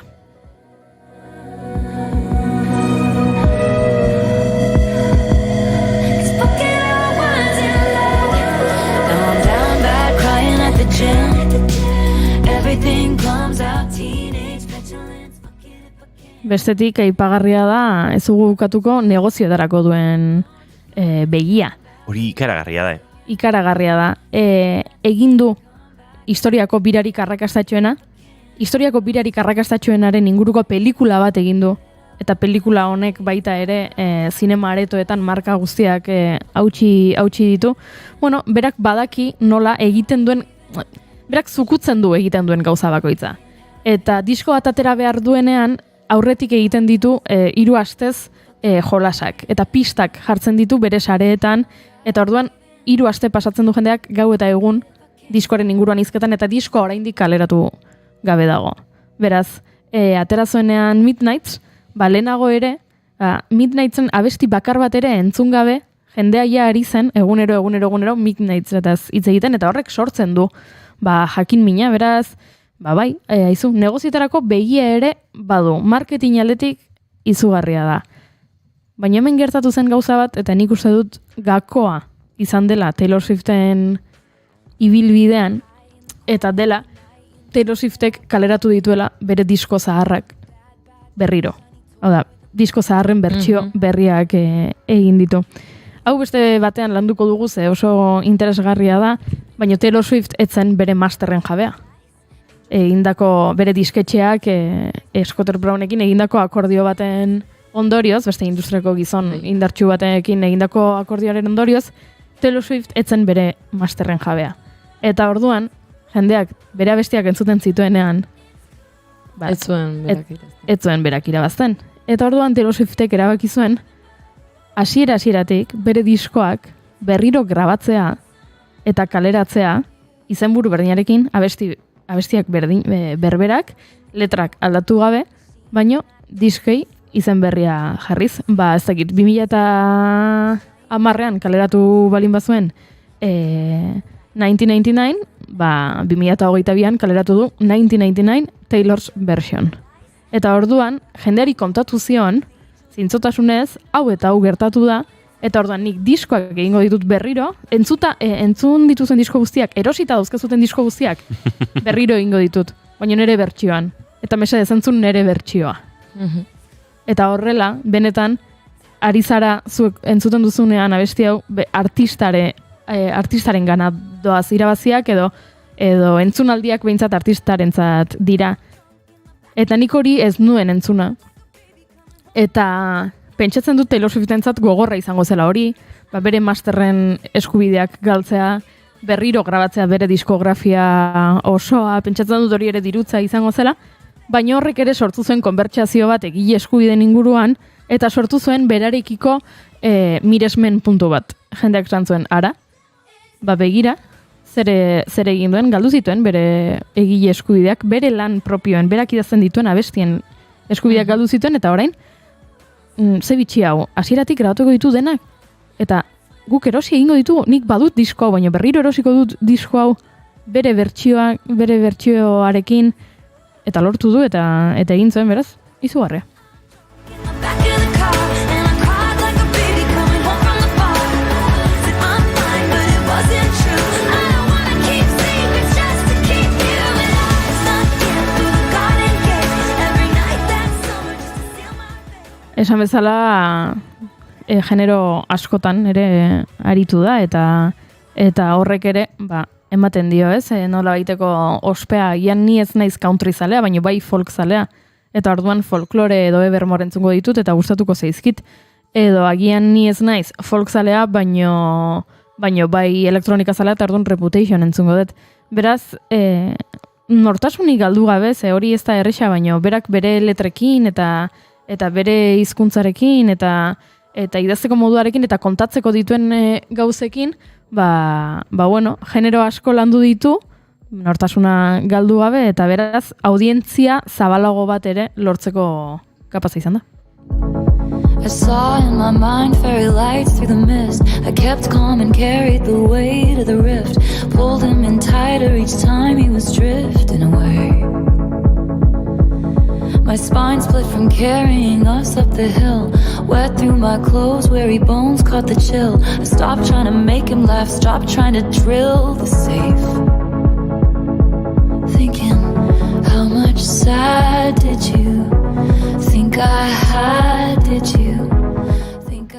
Eta ez du gezurrik esango, ez dakit nola egiten duen, baina dagoeneko historiako bira arrakastatxuena egiten ari zela, beste gehigarri bat daukate Taylor Swiftek orain, eta dela, mundu mailan futbol amerikarreko jokalari onenarekin maite mindu dela, eta orain sortu dela, ez dakit, ez dune pelikula bat dirudi honek. Futbol jokalari ospetsuena, Super Bowla behin baino gehiagotan irabazi duena, bere taldeko MVP dena, bapatean abeslari ile hori gaztearekin, eta, bueno, pelikula amerikar bat dirudi, baino antza denez, maite mindu egin dira, eta elkarrekin daude, eta horrek ere ezin dugu ukatuko sortu duela. Ikusmina baita ere, ze orain batu dira, bapatean futbol zaleak eta Taylor Swift zaleak elkartu egin dira, eta orain hau ere aztertzekoa izango da, antropologikoki gerora ziur naiz aztertzen hasi direla, baina nola futbol amerikarrean edo Kansas Chiefs taldean interesik ez zuen zale mordo bat bapatean gerturatu da futbolera, edo alderantziz. Musikan interesik ez zuen futbol zale bat gerturatuko zen musikaren gana, Taylor Swiften musikaren gana behintzat, eta hori ere, bueno, askok pentsatuko dute badela, ez? Marketing mugimendu bat ezin dela, zuzarela kiroleko pertsonarik ospetsuena, eta maite mintzarela musikaren industriako pertsonarik ospetsuenarekin, ez? Nola den hori posible, baina, bueno, nik pentsatu nahi dut egia dela, eta benetan daudela elkarrekin, eta maite minduta daudela. Nik ere ala pentsatu nahi nuke. Harrapatu dut hemen historiako jira arrakastatxuenen zerrenda, eta datu batek flipatu nau. Taylor Swift dela zerrenda horretan oraindik kontzertu gutxien eman dituen bira hasi berria da, eta ja lehenengo zenbakian dago. Bai, ez du bukatu. Bere rekaudazio promedioa 17 milioi eurokoa da. Zerrendako bigarrena Elton John da, eta 2,8koa da bere bataz bestekoa. Da, ez da egite, akaso 3 urte barru edo 2 urte barru, zerrendako beste 19 elkarrekin batuta ere, Taylor Swift gainetik egongo da. Bai, eta mugitzen duen diru kantitate kopuru hori, ez soilik berarentzat, baizik, eta aipatu dugu, bere 69 kamioiak iritsi direla Madrilera, eta horre ikusita dago, Madrilen 45 milioi euroko dirua uztea Swift mania honek, hoteletan, jatetxeetan, sarreretan, garraioan, ze mundu guztitik ari da jendea bidaiatzen Taylor Swift ikusteko. Etortu hori dizut, Inigo, neska tolosar bat Lyonera doala, Leicester, Taylor Swift ikustera. Ez zituelako lortu Sarrerak ez Madrid ez da Lisboarako ere, eta Lyonera doa. Badakizu zeinek ikusi den asteburu honetan Taylor Swift? Zeinek. Eider Saezek eta telefonoaren bestaldean. Gure Taylor Swiftek? Gure Taylor Swift, Eider Saez, egunon! Kaixo, egunon. Zer modu zaude? Zure historiak ikusita, uste dut oraindik flipatuta zaudela. Bai, pasada bat izan da. Gaur nabilo hendik, asimilatzen, asteburu hau zer izan dan, baina pasada bat, esatzen duten hori, jotzen duen leku bakoitzen ze dirutza hozten duen, ez bakarrik beak bere showak imezik eta orokorren, eta, gu Lisboan izan gara larumateko kontzertun, eta pasada bat zan, asteburu guztin, kaletik ikusten zan jendea Taylor Swiften kamisetakin, poltsakin, ematen zon, irintzen jende gehiengoa bintzat, kontzertu gatik mugitu zala bertara. Eta, kontzertu pasada bat izan zan, bai. Nolakoa izan zen kontzertua, Aidero? Ze azpimartuko zonukezuk bolo horri buruz? Gauza asko pentsatzen dut, baina, non jarriko zenituzke bizpairu azpimarrak? Bai, azteko, telonero bezala Paramore eramantzon, eta baita Paramore zoragarri ontzien, mundu guztie oso animote ontzan behaiekin, eta gero Taylor Swift izanen, klaro, du pentsa, horretik bakizula dela 3 orduko kontzertu bat, 3 ordu eta piko. Ordu nineon, aber nola aguantatu behar deon, aber nola dijon, eta ziztu bizi baten pasetze egun, da nahi, eta batez ere hori nik, horretik asko errespetatzen duen, ze asko guztien zait, ez, bere musika eta pixka sortu duen guztie, baina kontzertu ikusita gara esan, wow, zen lana, da hon horratzetik, kontzertu izan hau deraztur, eta pixka bat, bere disko bakoitzan murgiltzen da ez, eta estenografia, dantza, bere energia hori 3 ordutan mantentzea guia, bukaerako, eraz aldatzen zanen ez, eserite ginen, gure asientutan, pixka deskansatu, eta jarraitzeko ez. Eta nik pentsatzen du, tipa hau da hor, 3 ordu, ditu gabe, arropa alda, ez dantza, ez ezakizterra bestu. Eta pasaba, zen lan, eta dedikazio egoan horren atzetik, ez bere partetik bakarri bez, eta hori montatzen, eta hortan lanen egon dien guztien partetik. Eider, musikari bezala, haina handia den produkzio baten, ematen du aukera zerbait kopiatzeko, zerbait idearen bat hartzeko, inspiratzeko, edo hain da erraldoia bira hori, ez dakit, gure txikitasun honetan batzutan, akaso ez dagoela ezer harrapatzeko, ez dakit. Zerbait egongo da, ez, harrapatzeko. Nik uste baiet, nik uste batez ere, beak ze konexio daukan jendekin, ez? Nik uste hor, den pertsona bakoetak uste genula, nik behatzen, ez zizki hemen txedao, ez nahi zei pantaiaten zean ikusten, ez? Estenateki izugarria ondi ezan, orduan nik uste leku guztitatik ikusten zala ondo, eta nik uste konexio hori nola lantzen duen, ez? Gero ja, produkzioaletikariana, ez imaginatu gehi nahi, ze horre kontu zeukan, kontzertu horrek, ez? Pantaia erraldo horiekin eta hori gana. Baina nik uste beti ikasi daitekela zerbait, eta hori, musikari bezala, bera jartzen duen dedikazio hori, ez? 3 ordutan horreoteko, eta hori, jendekin nolako konexioa izatea nola lortzen duen. Eider, zuk bazenekin setlista zein izango zen? Zen niri gauza bat gertatzen zait, ni ez naizela berezik Taylor Swift zalea, ez dudala bere diskografia entzuten horrela besti solte batzuk bai, baina hainbeste jende joan da ikustera, ja, gutxi gora bera setlista ezagutzen dudala, eta badakidala 3 ordu hauetan ze gertatuko den. Aldiz badut lagun bat, lehen aipatu duena, Lyonera doana bera ikustera, eta ez duena ezer ikusi, eta silentziatuta dauka sareetan dena ez duelako setlista jakin nahi. Zuk bazenekien, kontatu pixka bat. Ni jun naiz pixka terdizka, ez nuken ezer silentziatuta, baina ez zer ikusi denbora luzez jakiteko zer zeotorren momentu bakoiten, ez? Ni jun naiz pixka, banekin, obviamente, abesti batzuk bai ala bai joko zitula, baina ez nekin ez ordena zein zan abestina edo erana, eta gero dago gauza bat oso ondo egiten duena nik uste, dala, kontzertu bakoitzen jotzen du akustikon edo zein abesti, ez? Orduan, bai notatzen da, ambienten pixka dano gaudela, bertza abesti jo behar duen gaur, gaur jotzen du, eta igual urrengo kontzertutan ez joko, orduan, batu nahi ez du jotzea, zuri guztien zaitun abesti bat.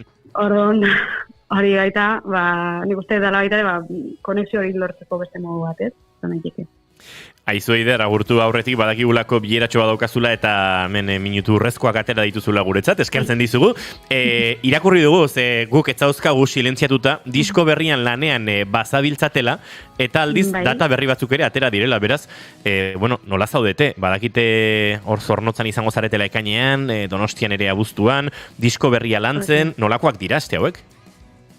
Bai, esan nahiko mugituk, osea, nabil gora eta bera gelditu gabe, baino pozik nago ateratzen nahi den gauzakin, eta bueno, laizter partekatu dezakedan. Titular horrekin geratuko gara, laizter zai partekatu dezaken Eiderrek eta entzuteko moduan izaten garen. Eider, mila esker guretzat tartetxo bartzeagatik, eta izango gara lasaiago. Agur! Mila esker, agur!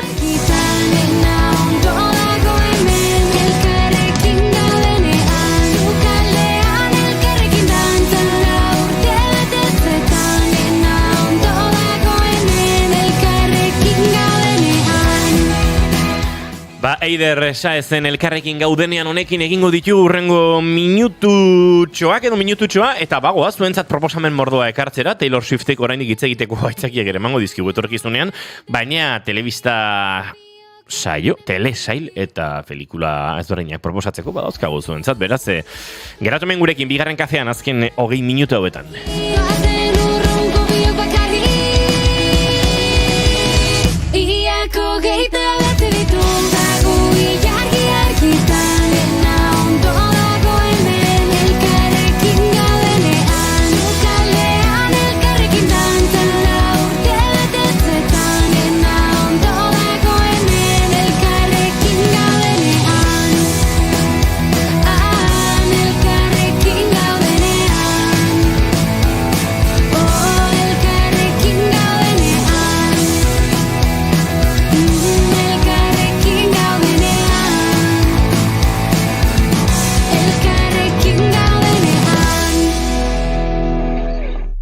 Goizeko 11:42, hementxe bigarren kafean.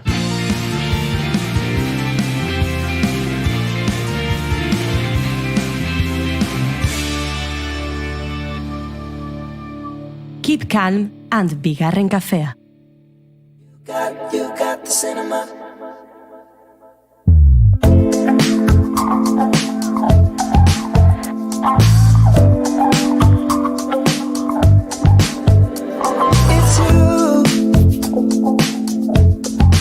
I'm not getting over it.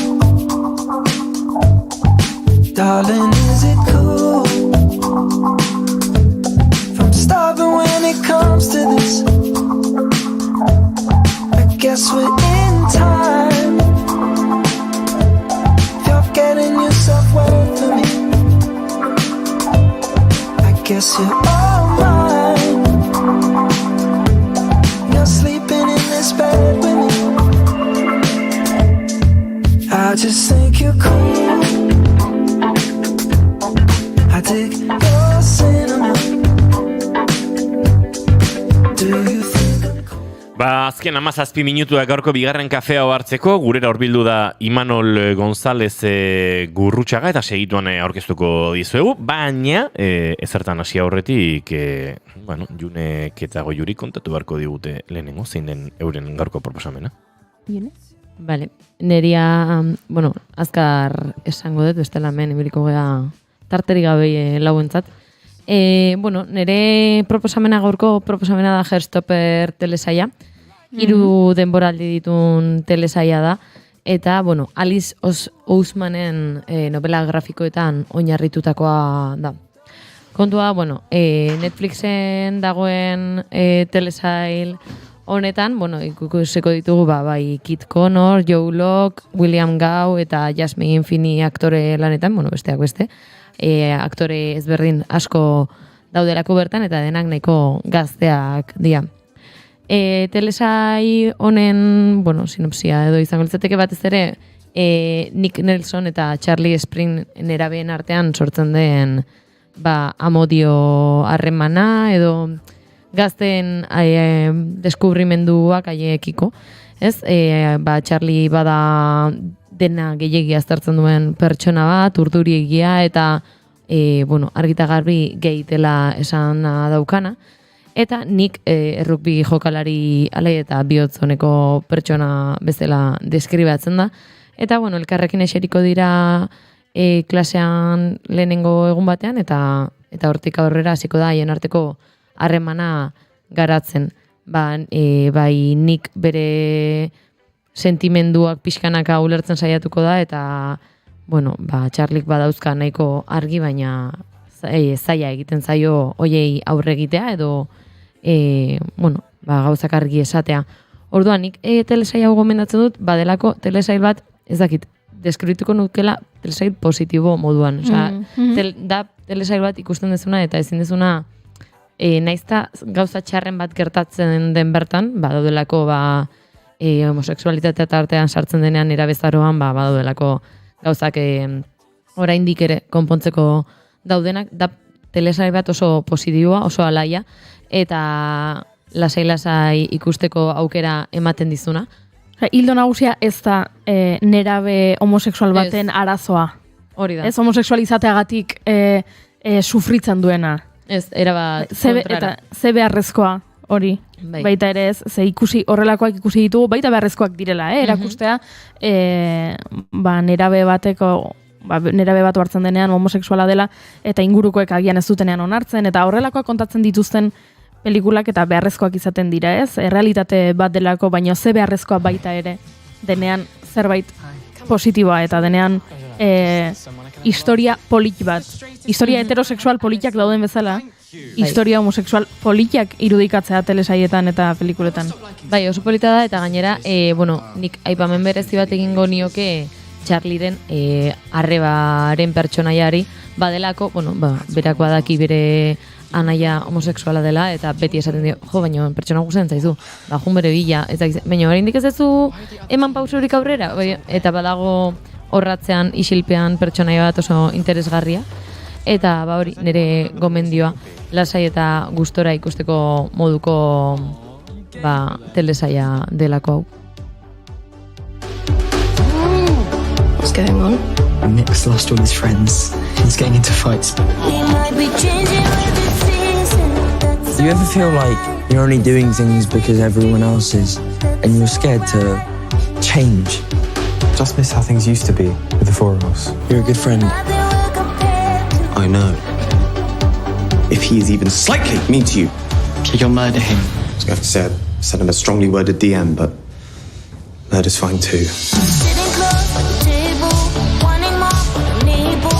Tira, hementxe lehen proposamena, Netflixen ikusgai dagoen lana, eta honen arira indiokerren konfesio bat ere badu gutxatean, Jun, ez dakit irakurri duzun. Ez dakit zuk irakurri nahi duzun, edo nik irakurtzean nahi duzun.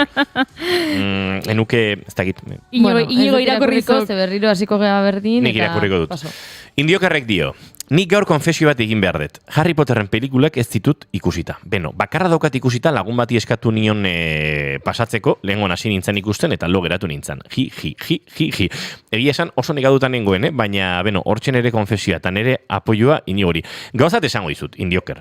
Nik nahiko lan badaukat Junerekin gure Harry Potter arazo hau nolabait eramaten, hortxe, ez, eramaten. Zu hemen gauzak pakean daudenean, suari gasolina botatzen hasteko. Esken nila ez dizut gehiago hitz egingo, erabakia hartu dut, eta horrengo astelenerako edo ikusten duzu Harry Potter, edo ez dut hitz egingo irratian hemen egongo naiz isilik. Bale, saiatu maiz. Imano González Gurutxaga, egunon, zigortu dauki zaitu. Egunon? Bai, entzuten zaitu, A ber, pirumano pixka nahi dio Indiokerrek. Imanolik dio, egunon, inorri ez digu kontatu oraindik zure mikroak egiten etzuenik. Bale. Baina orain bai.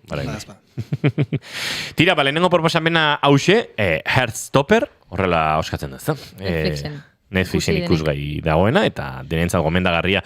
Batez ere, zera Harry Potter ikusi ez duzuen ontzako, Indioker? Ikusi mesedez. Superpolita da, ikusi. Ez da guazalantzarik. Bale, Juri zure proposamenarekin egingo dugu aurrera. Ez da proposamena den, lehen esan duzu, igual ez gomendio, igual nabardurekin egindako proposamena, ez da nola ditu nahi diozun. Bai, deitu izen oso politia jarri diot. Hau da, ez gomendioa edo informazio mutxur bat puri-purian dagoen gai baten inguruko konbertsazioetan parte hartu al izateko. Hori da, gaur nik... Barkatu. Repeat, please. Repeat, bale. Ez gomendioa, edo, informazio mutxur bat, puri-purian dagoen gai baten inguruko konbertsazioetan parte hartu ahal izateko. Ados. Gustatzen zaizu? Asko. Bale, kontua da, nik gaur ez daukadala gomendatzeko telesaiek. Daukat, telebistako programa bat, gomendatu nahi ez dizuedana, baino behintzat informazioa eman nahi dizuet ze puri-purian dago, eta horrela, tabernara joaten zarenean kuadriakoekin eta norbaitek aipatzen duenean telesail hau, zuk jakingo duzu, zertaz adri diren, eta iritzia eman dezakezu, naiz eta ez ikusi telesaia. Beraz, ni hemen zerbitzu publiko bat egitera nator. Ados? Eta zertaz ari nahi zen? Naked Attraction.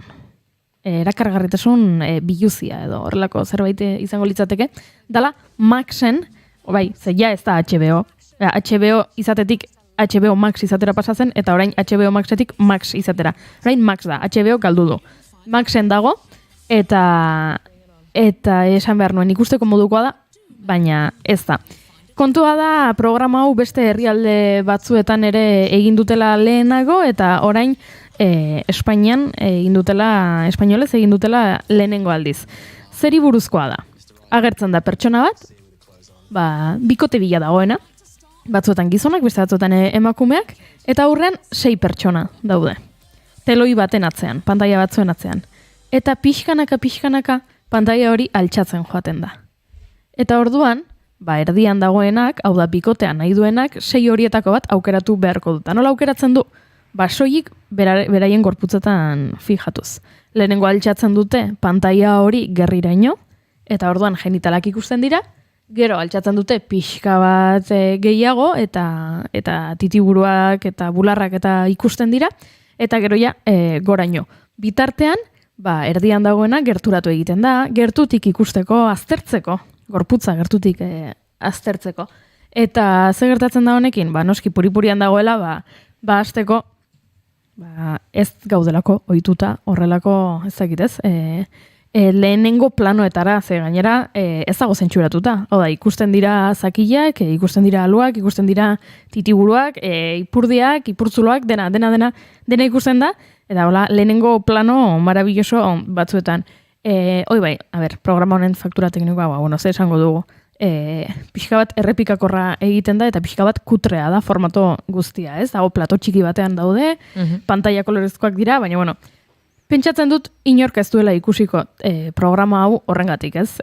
Teknikoki ondo egina dagoelako edo horrela. Baina hori da puri-purian dagoena, ze pasaden astean estrenatu zen, espainolez egindako bertsio honetan uste dut 7 atal edo daudela, eta, zer esan handia eman du, ze azken finean, gauza bat kontatuko dizuet, saiatzen da programa, esaten divulgazioa ere egin nahi dutela, eta gorputzak erakusteaz gain, bideo txiki batzuk egiten dituzte esanez, ez dakit, depilazio mota desberdinen inguruan, edo bular mota desberdinen inguruan, edo sexuari buruzko datu eta edukazio sexualeko bideo batzuk egiten dituzte, baina benetan da programa bat zuk jende biluzia ikusteko. Eta da pixka bat, esango nuke, 80ko hamarkadako telebistaren itzulera bezalakoa. Ez da entretenigarria ze errepikakorra egiten da. Aian lehenengo aldiz ikusten duzunean, erritu egiten zaitu eta esaten duzu. Ze bitxia hau, ze gertatzen den. Baina ez dago beste zer.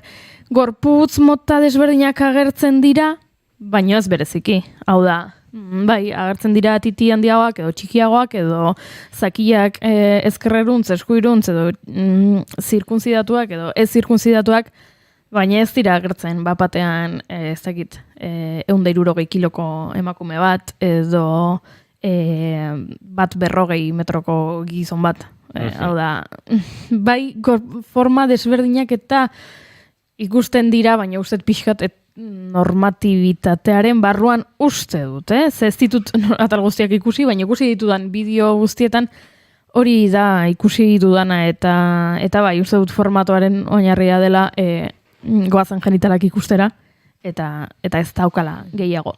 Beraz, ez ikusi, baina orain badakizuen norbaitek esaten balin badizu, lagun artera joan, edo afalostan norbaitek esaten badu, izuen, entzun duzu telebistako programa hau jendea biluzi dagoena, orain behintzat badakizue, zertaz ari den jendea. Ondo da, badakigu, zertaz ari den jendea. 5 minutu besterik ez gaurko saioa amaitzeko, eta Imanol González Gurrutxagaren proposamenarekin egingo dugu aurrera, hauxe aukeratu du, eta? If summer doesn't sing in you, then nothing sings in you. And if nothing sings in you, then you can't make music. Maestro.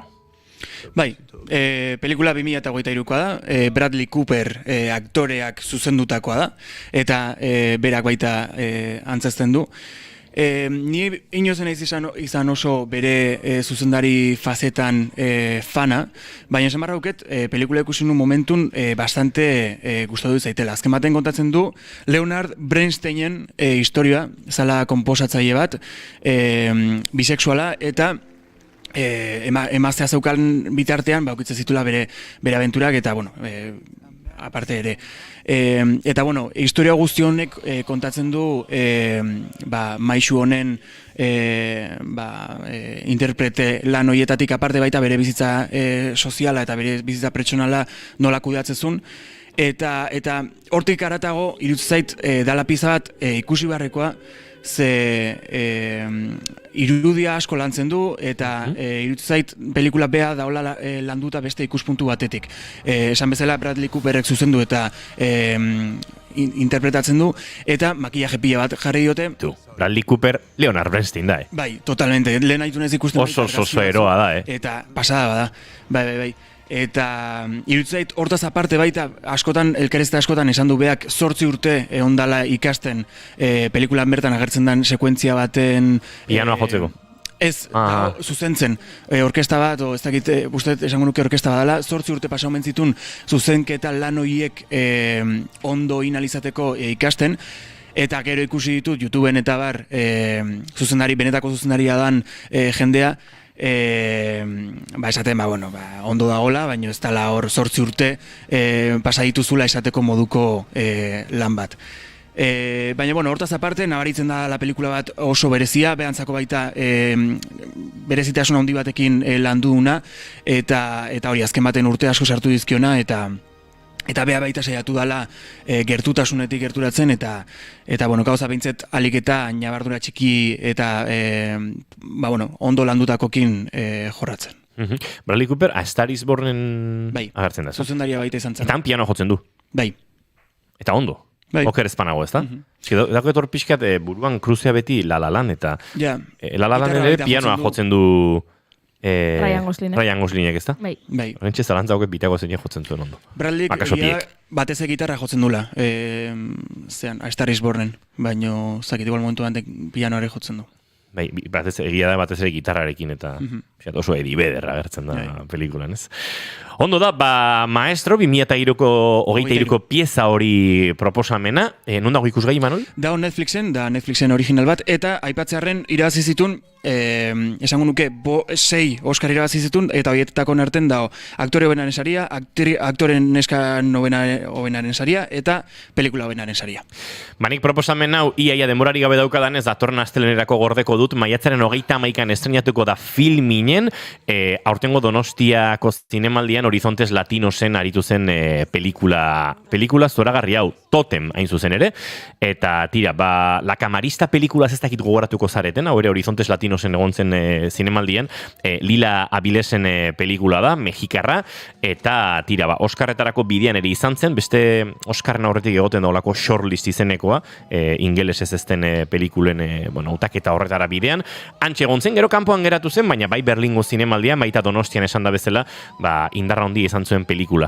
Eta 7 urtego neska baten historia kontatzen du, ez dakit coming of age moduko bat da, baina pixkate oso zinema latinoamerikarraren giroan, pixkat arraroa, pixkat mugitua, kontatuko izuet gehiago, ze ordua da, baina tira, atorren astrenerak utziko dugu. Maiatzaren 31an Filminen estrenatuko den pelikula da hau. Totem, pelikula mexikarra, eta benetan gomendagarria, naiz eta gogor xamarra ere baden, eta nahasi xamarra, familian giroan, umeak, gehiago zizuet kontatuko, agurtu egin bartzaituzte darako. Junior Romateti barguren, datorren ez da noiz arte? Astelener arte, utzi egiten baldin bat. Egia da. Imanol González Gurutxaga datorren astelener arte, Goiuri Ezeiza Arandia bihar arte, eta zuek entzule nahi baduzu, bihar hementsi izango gara, 10:05 orain, informazioaren txanda naiz irratian. Aio!